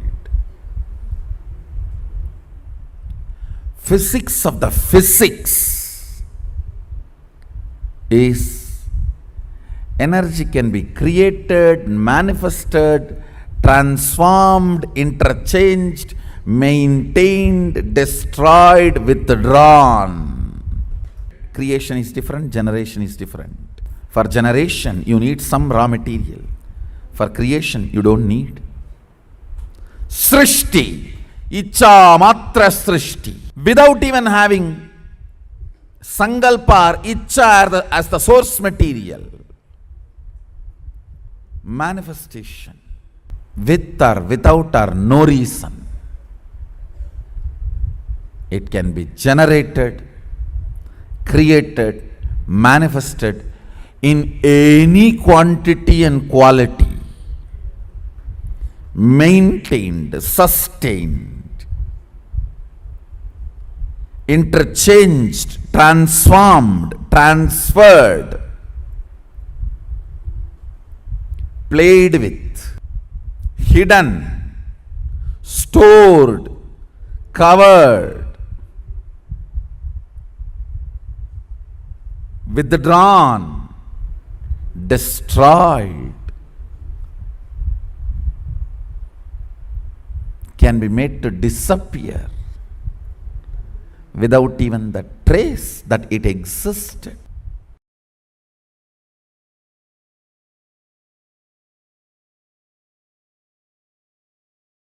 Understand these two principles.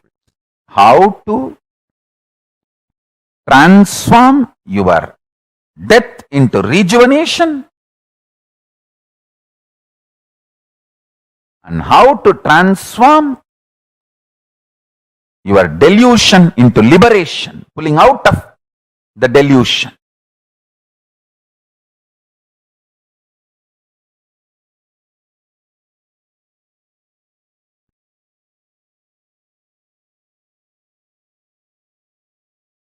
The fear of death is an unusual, abnormal, irrational fear of personally dying or somebody who is part of you, they dying.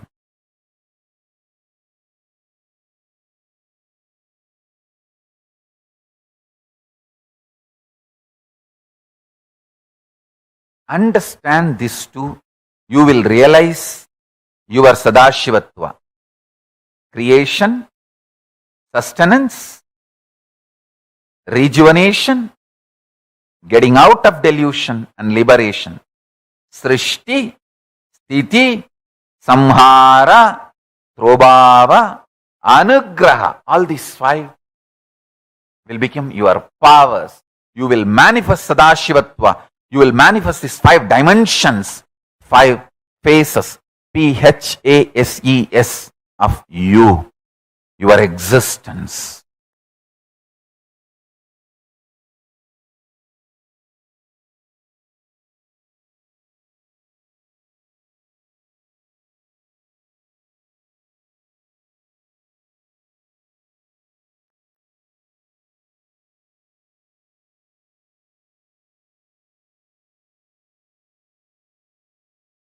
I tell you,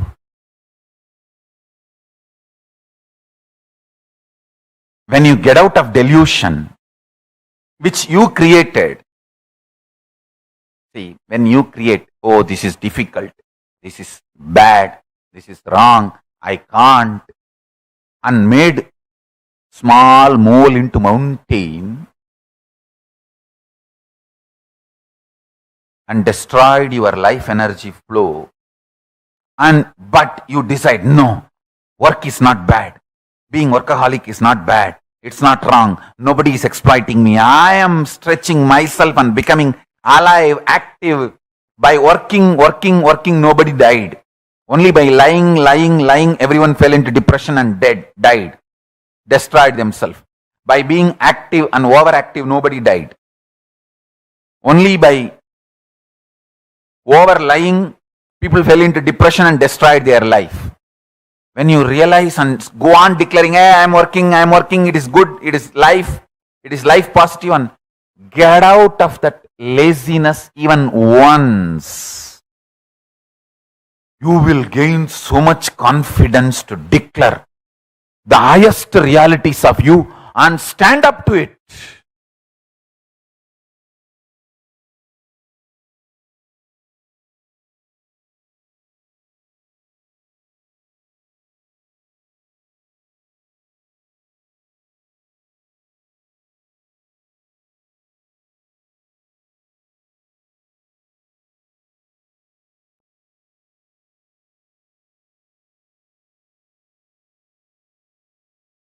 once I got addicted to this hotel coffee.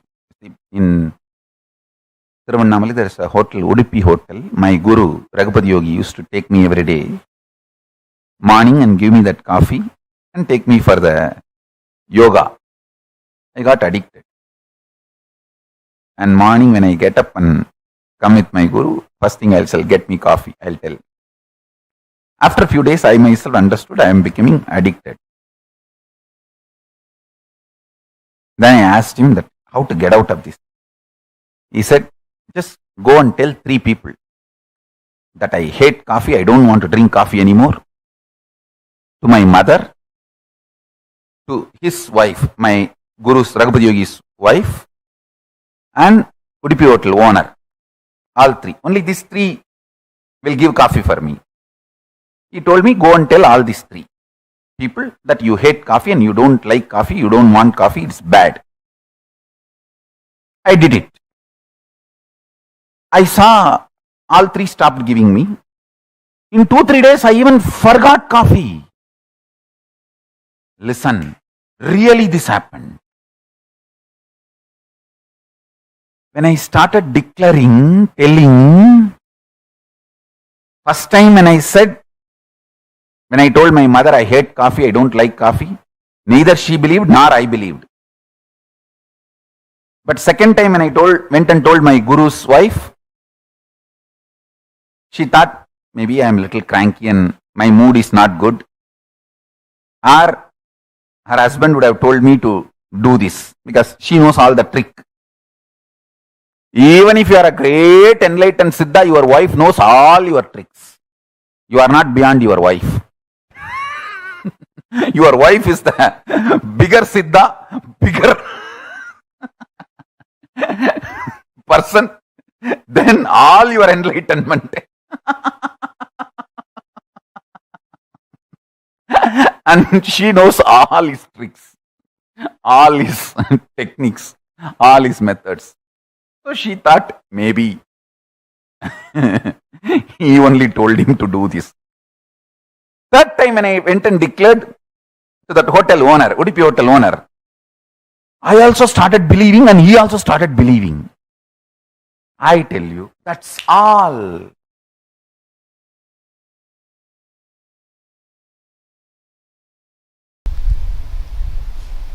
Creation, operation, rejuvenation, delusion, liberation.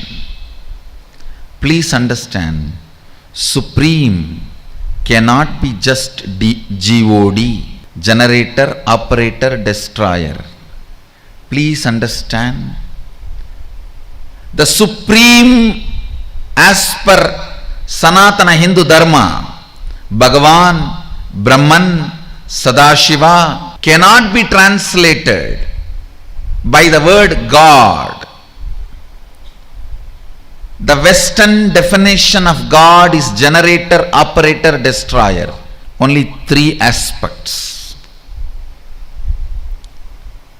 The Hindu understanding of supreme reality is generator, operator, destroyer, deluder, and liberator. The major 2 aspects of life unfortunately was never grasped anywhere else other than this Saraswati Ganges civilization. Only the Saraswati Ganges civilization understood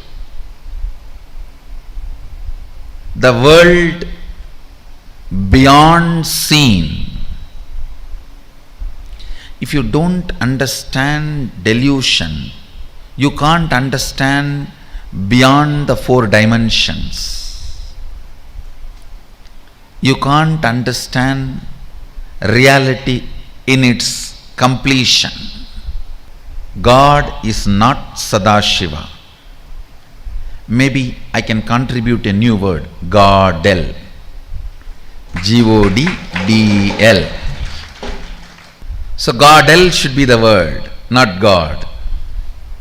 God is not Sadashiva. Sadashiva, Brahman, Bhagavān, all these words used in the Brahman used in Upanishad, Bhagavān used in Puranas, Sadashiva used in Agamas cannot be translated as God, God, used in Western theologies.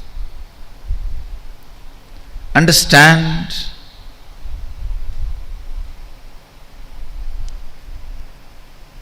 These 5 aspects of Sadashiva in the manifest form is called Ishvara, unmanifest form is Avyakta.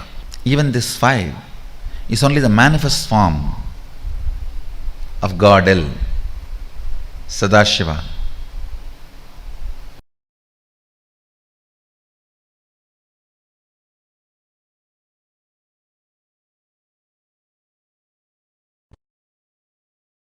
Paramashiva's message directly from Sri KAILASA.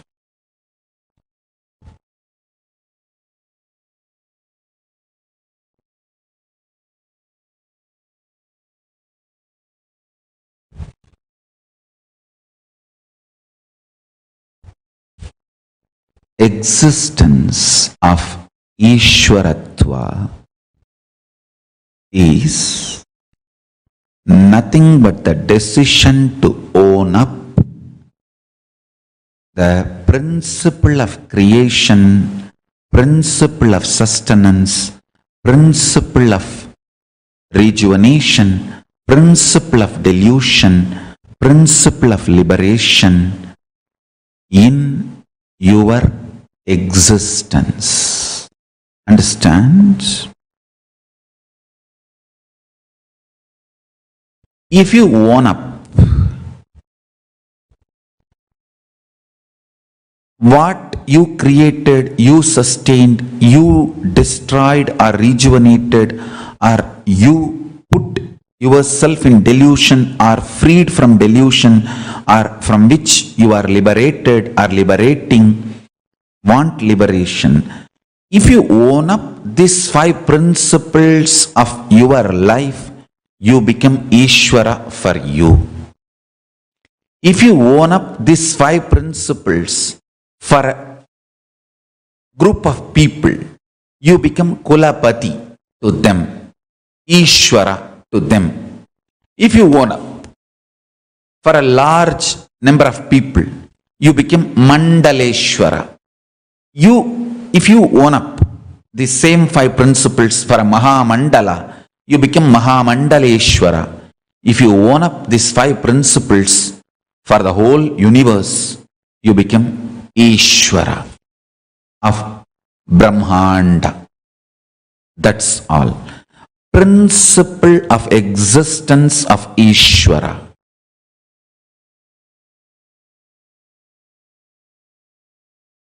I'll tell you. In the cosmic level, Paramashiva has 5 of his dimensions: creation, sustenance, rejuvenation, destruction and rejuvenation, putting in and pulling out of delusion, and liberation. All these 5. In your microcosmic life, in your Pindanda microcosmic level, you play the same game. Every day, the new cells getting created, new organs getting manifested in your body is your creation. All of you need to know. Including your brain, everything gets newly created. New cells are created every minute, every second. This is your creation. In microcosmic level, in macrocosmic level, the planets which manifest planets are getting created.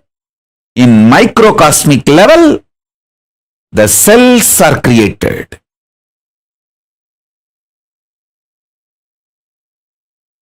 In the macrocosmic level, whatever is created is continuously getting sustained in microcosmic level. The body you create is getting sustained. The life you manifest is getting sustained by you. You continuously breathing, inhaling and exhaling, keeping you alive is sustenance, maintenance in microcosmic level. In the macrocosmic level, destruction, rejuvenation, samhara is black holes swallowing big bangs. In the microcosmic level, the old cells getting killed and new cells getting formed is rejuvenation, samhara. In your body, in your microcosmic level, pindanda level. Same way, in the Brahmanda level, the delusion is cosmos creating deluges, pralayas to rejuvenate itself, clean itself. I told you, this year, not just corona, there are so many other natural calamities.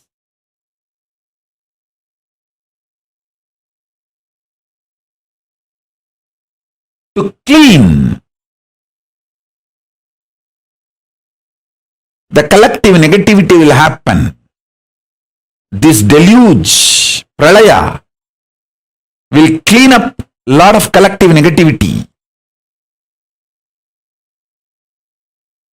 You can see the heat wave all over the world. All the Panchabhutas playing and aligning itself. In the cosmic level, this is the delusion, throbhava going on. In the macrocosm, pindanda level, you forgetting your existence as Paramashiva, higher reality, falling into the nightmares and going through, is the small scale throbhava. Delusion in the pindanda, microcosmic level you go through. In the cosmic level, Brahmanda level, liberation, anugraha is Paramashiva himself manifesting as this Nijavadara Nithyananda and making this Kailasa happen.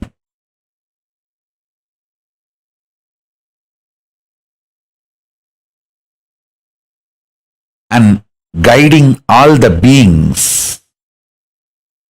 in microcosmic level, pindanda level, you receiving these powerful cognitions and liberating yourself from all this deluge by holding on to the Guru's feet is the liberation happening in you. Understand, whatever is happening in Brahmanda, macrocosm, is happening in your pindanda, microcosm.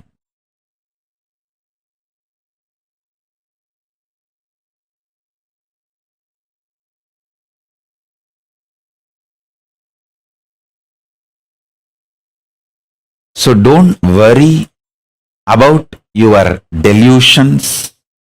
Don't be powerless about it.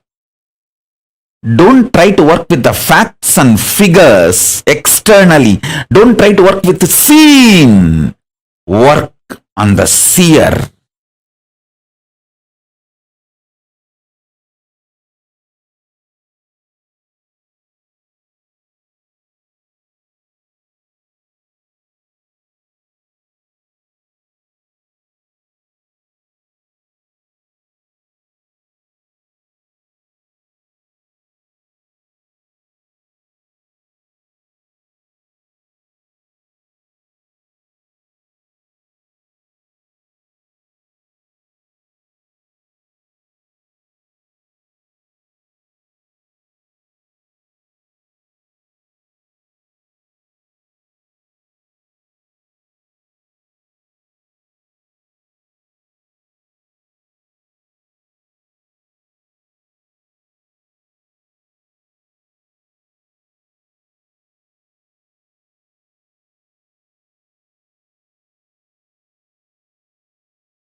Nithyanandam. Now, let us all prepare ourselves to experience a very, very powerful process, a meditation process to experience and manifest Bhagavān Sadashiva Murti. Swamiji himself is now going to be conducting this process for us. Please sit straight, and Swamiji is going to be chanting the mantra of each of the faces of Bhagavān Sadashiva Murti, and we were going to be experiencing those dimensions in us. Let us now get ready for the process. Please sit straight.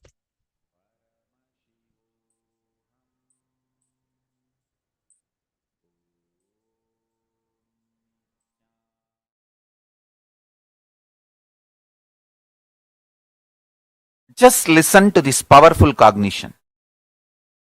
Paramashiva exists with an individual, independent identity with unimaginable form, formlessness, and the pure beauty. He manifests as Mahasadashiva and Sadashiva and Tatpurusha, Ishana, Agora, Satyojata, Vamadeva Murtis. In that forms also he manifests. Pray to each one of them. Connect with each one of them. And I commit with you. They have blessed. I tell you the truth. They have blessed me.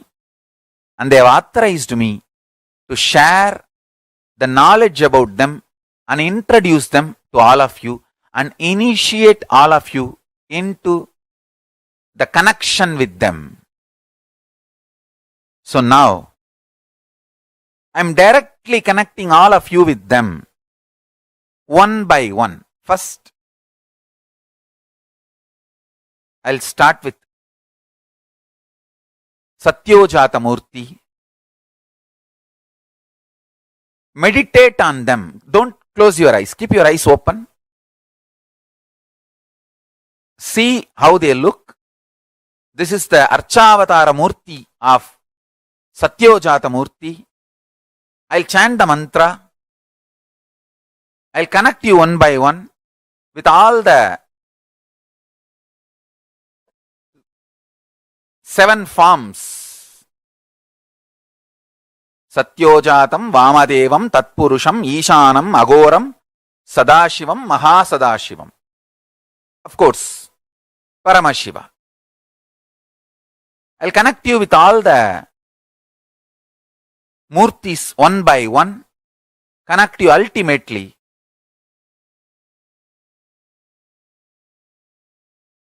with Paramashiva. I really want you to have intense connection. Satyojatam prabhatyami satyojataya vai namo namaha.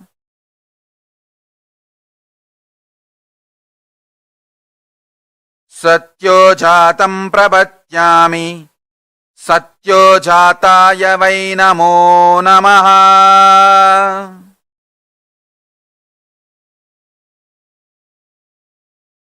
Bhave bhave nati bhave bhavasvamam bhavudbhavaya namaha.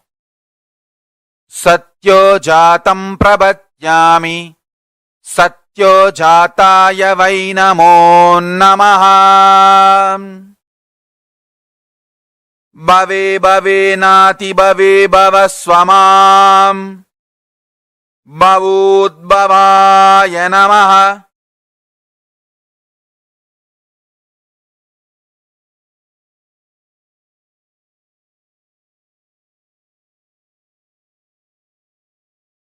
Satyojatam prabhatyami satyojataya vai namo namaha.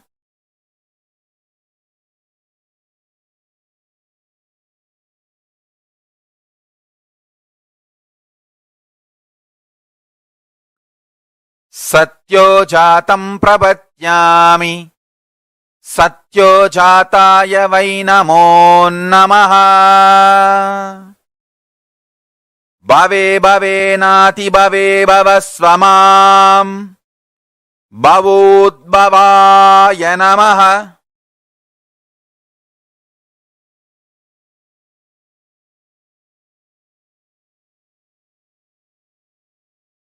देवाय नमो ज्येष्ठाय नमः श्रेष्ठाय नमो रुद्राय नमः कालाय नमः कलविकरणाय नमो बलाय नमो बलविकरणाय नमो बलप्रमथनाय नमः सर्वभूतदमनाय नमो मनोन्मनाय नमः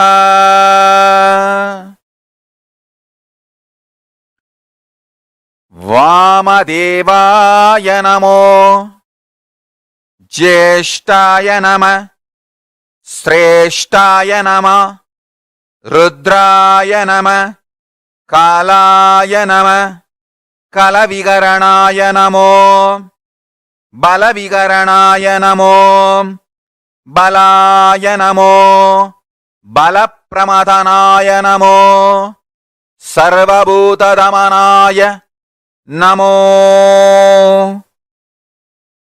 मनोन्मनाय नमः ॐ नित्यानन्द परमशिवोऽहम् वामदेवाय नमो ज्येष्ठाय नमः श्रेष्ठाय नमः रुद्राय नमः कालाय नमः कलविकरणाय नमो बलाय नमो बलविकरणाय नमो बलप्रमथनाय नमः सर्वभूतदमनाय नमो मनोन्मनाय नमः अघोरमूर्ति अघोरेभ्यो तघोरेभ्यो घोरघोरधरेभ्यः सर्वेभ्यः सर्वसर्वेभ्यो नमस्ते अस्तु रुद्ररूपेभ्यः अघोरेभ्यो तघोरेभ्यो घोरघोरधरेभ्यः अघोरेभ्यो तघोरेभ्यो अघोरघोरधरेभ्यः सर्वतः सर्वसर्वेभ्यो नमस्ते रुद्ररूपेभ्यः ॐ ॐ ॐ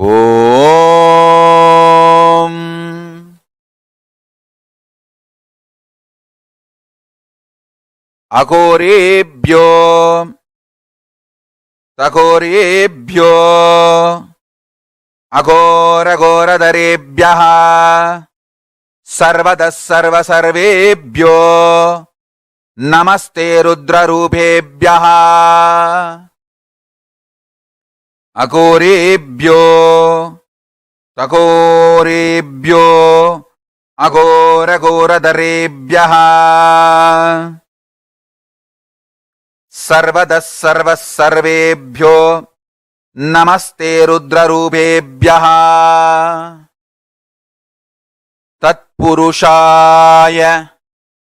तत्पुरुषाय विद्महे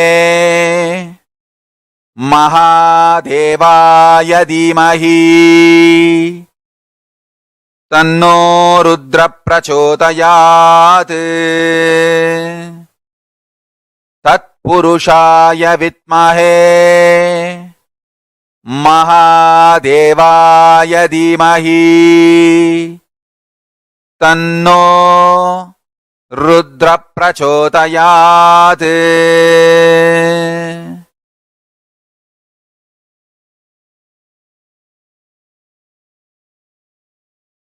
तत्पुरुषाय विद्महे महादेवाय धीमहि तन्नो रुद्र प्रचोदयात् பூஜை வேண்டும் என்னாலும் அது மறைவேதம் சொன்ன சொல்லாகும் மதுரையிலே இன்று மன்னவனாய் கையிலை மலை தலைவன் நின்றான். தனக்கென தானே ஆலயம் கண்டு தனையே பணிந்தான் சிவபெருமான். பொன்னே தந்தாலும் பொருளே வந்தாலும் இறைவனை மறப்பது சரியாகுமா?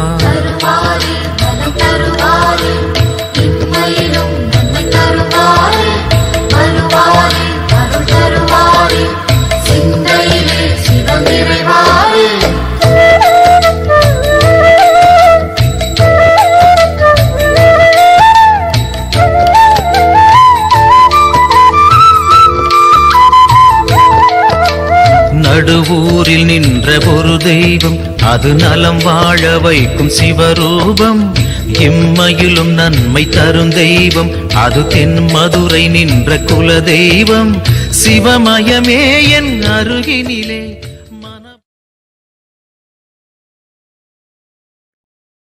ईशानः सर्वविद्यानाम् ईश्वरः सर्वभूतानाम् ब्रह्माधिपति ब्रह्मणोऽधिपति ब्रह्मा शिवो मे अस्तु सदाशिवोम्।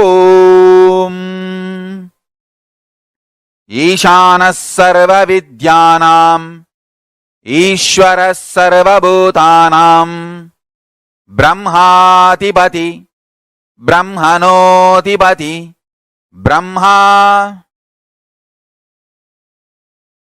शिवो मे अस्तु स एव सदाशिव ॐ।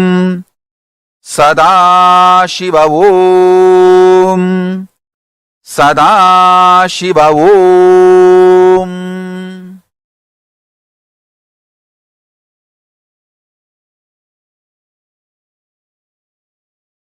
Now, connect with Sadashiva. सत्यो जातं प्रपद्यामि सत्यो जाताय वै नमो नमः। भवे भवे नाति भवे भव स्वमाम् भवोद्भवाय नमः। वामदेवाय नमो ज्येष्ठाय नमः। श्रेष्ठाय नमो कालाय नमः। कलविकरणाय नमो बलविकरणाय नमो बलाय नमो बलप्रमदनाय नमः। सर्वभूतदमनाय मनोन्मनाय नमः। वामदेवाय नमो ज्येष्ठाय नमः। श्रेष्ठाय नमो रुद्राय नमः। कालाय नमः। कलविकरणाय नमो बलविकरणाय नमो बलाय नमो बलप्रमदनाय नमः। सर्वभूतदमनाय नमो मनोन्मनाय नमः।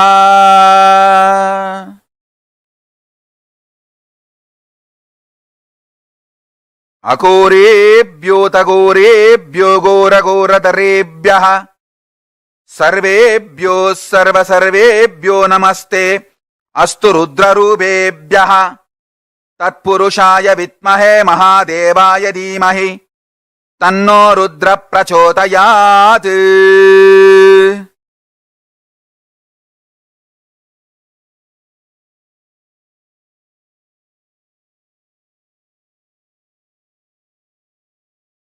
तत्पुरुषाय विद्महे महादेवाय धीमहि तन्नो रुद्र प्रचोदयात्। अघोरेभ्योऽतघोरेभ्यो घोरघोरतरेभ्यः सर्वेभ्यो सर्वसर्वेभ्यो नमस्ते अस्तु रुद्ररूपेभ्यः। तत्पुरुषाय विद्महे महादेवाय धीमहि तन्नो रुद्र प्रचोदयात्। ईशानः सर्वविद्यानाम् ईश्वरः सर्वभूतानाम् ब्रह्माधिपति ब्रह्मणोऽधिपतिर् ब्रह्मा शिवो मे अस्तु सदाशिवो।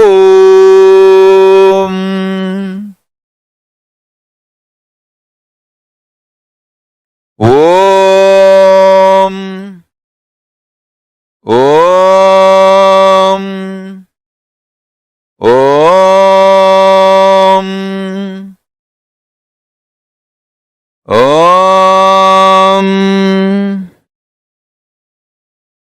Connect with Paramashiva, Maha Sadashiva. Om Nithyananda Paramashivoham. Om Nithyananda Paramashivoham. Om Nithyananda Paramashivoham.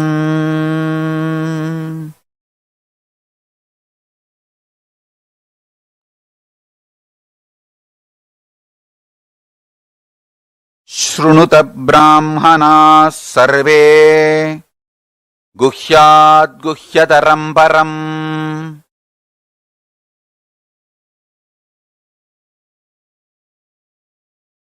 Asti Meror Utakbaghe Mahakailasa Parvataha Sambasya Sagunasyayam Sabaktasyentu Maulinaha Samvase Yojananancha Vimshat Kodi Prayataha Dauhadyamedat Vigunam Asaya Nyayam Tvijottamaha Navaratnamayam tasya Madhye Shigaramuttamam Tatralayam Maheshasya Nanaratna Vichitritam Prakarako Purattala Valabibir Virajitam Tada Simhasane Tatra Mahan Sambus Sadashivaha Prabullak Kamalollasa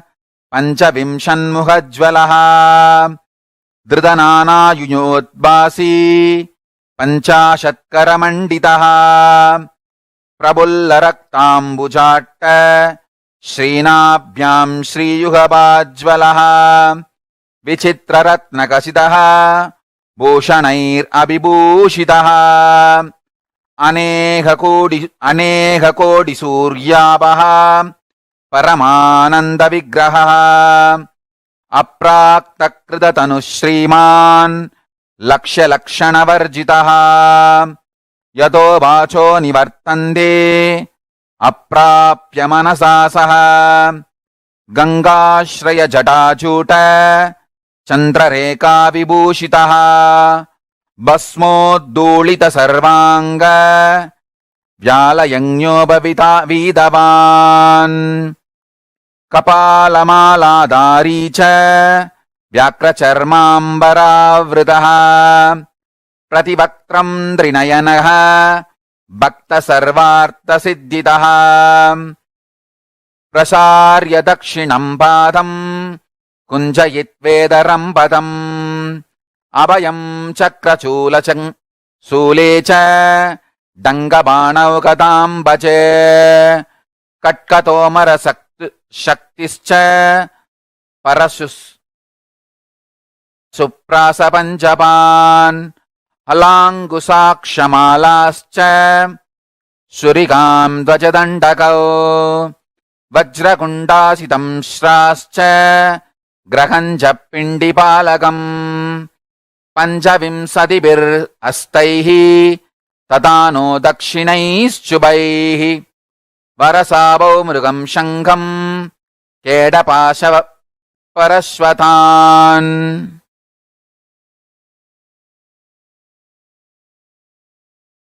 Mutkaram Damarum Gandam Rudravinancha Pustakam Kapalamundakatvanga Ushundi Paridanabihi Palam Bhatta Samvetram Kamandalu Hudasanao Kartarim Musalam Bicham Pipratvamaistata Karaihi Mahan Sadashivasyoyam Rajate Tatra Parvati.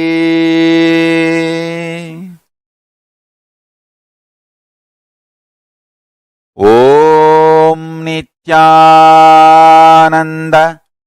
Paramashivoham.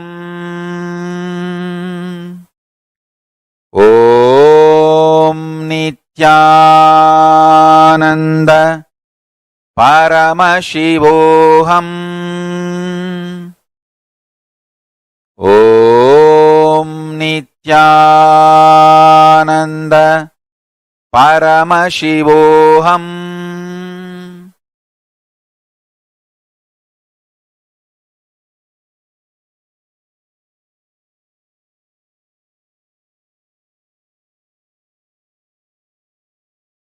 Om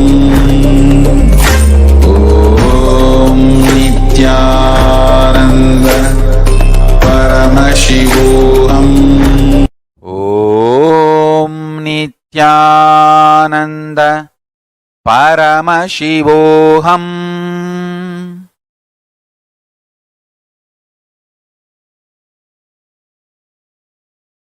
Om Nithyananda Paramashivoham.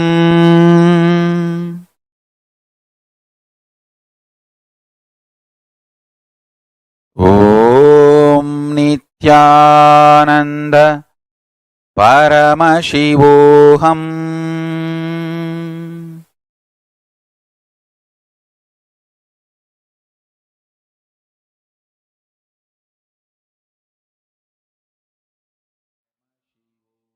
Sadashiva is a manifestation of Paramashiva through which he performs the Panchakrityas of the cosmos. Swamiji very beautifully revealed in this session, right? Satyojata, Vamadeva, Aghora, Ishana, and Tatpurusha. Each of these phases of Paramashiva performs the Panchakrityas. The Western concept of God, as Swamiji beautifully explained, is only generation, operation, and destruction. It ends with that. Because the idea, the conceptualization of God is very, very limited. And the existence in Hinduism, we have no gods, we have godels. Because godel, where the Srishti, Sthiti, Samhara, Throbhava, and Anugraha, all the five happens together. Are you all catching it?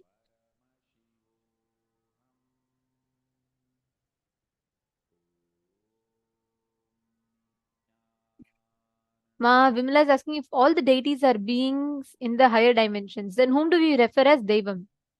It's the same. See, Ma, for example, the being of Parandhama, the consciousness of Parandhama, through the being of Mahavishnu, embodies in the Nijavatara as Venkateshwara. Understand, the consciousness of the deity, the consciousness is formless, like pure. Paramashiva, the consciousness of Paramashiva is absolute formlessness. The consciousness of Paramashiva manifests through the being of Sadashiva in the embodied form as that particular avatar. For example, the consciousness of Parandhama through the being of Mahavishnu embodies himself as Krishna. So what we connect to are all the same. That's why we say all the deities lead to the same truth.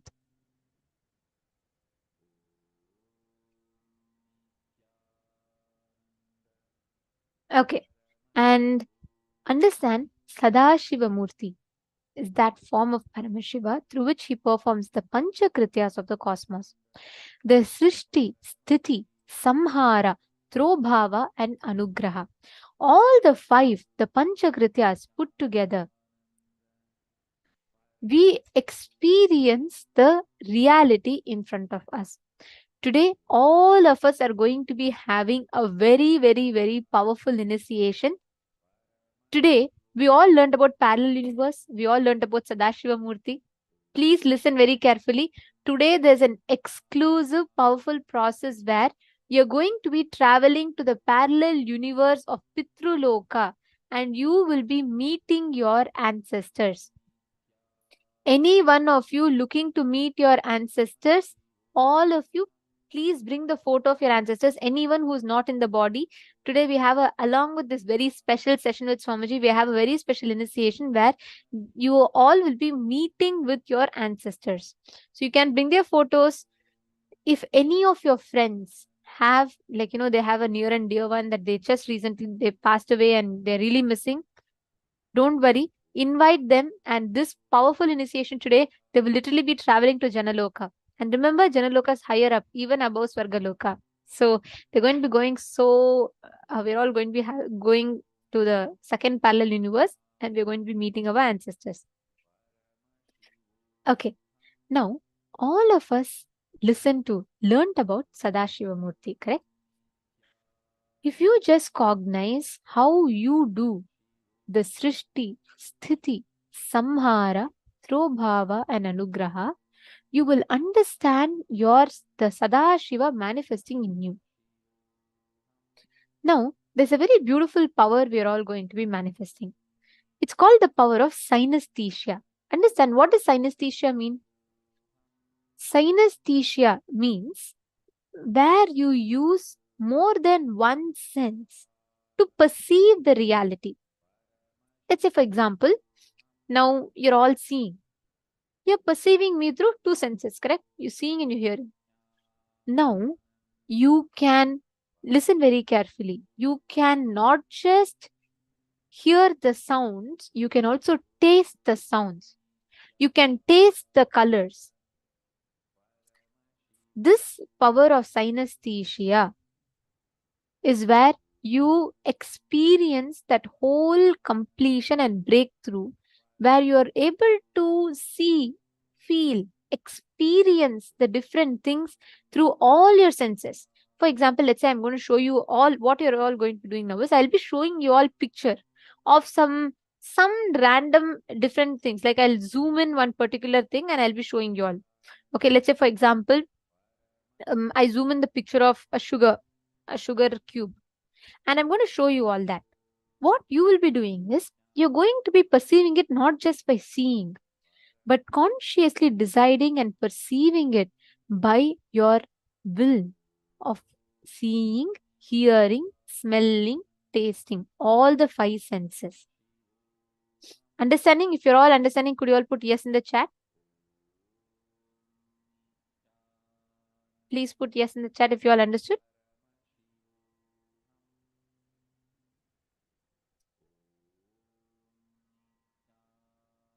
Perfect. Okay, great. Ma Virupaksha, I think you are saying no sound, ma. Everyone else is hearing, I guess.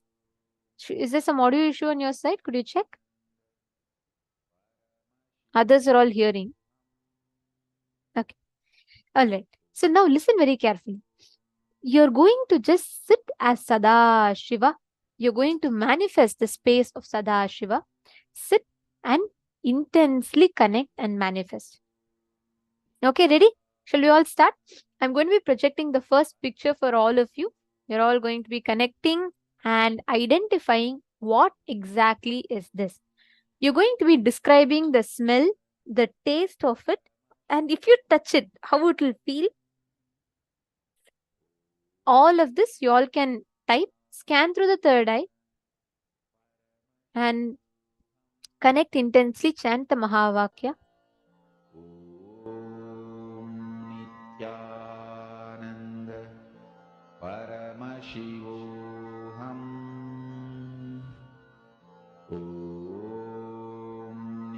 Nithyananda Paramashivoham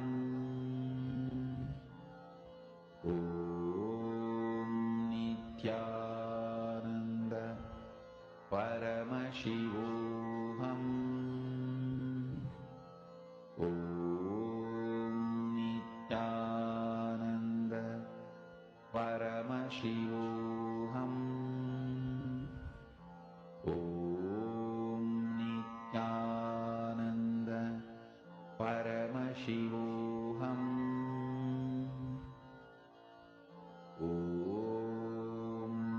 Nithyananda Paramashivoham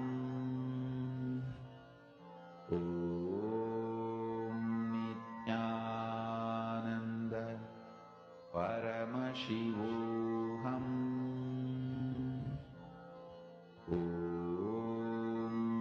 Nithyananda Paramashivoham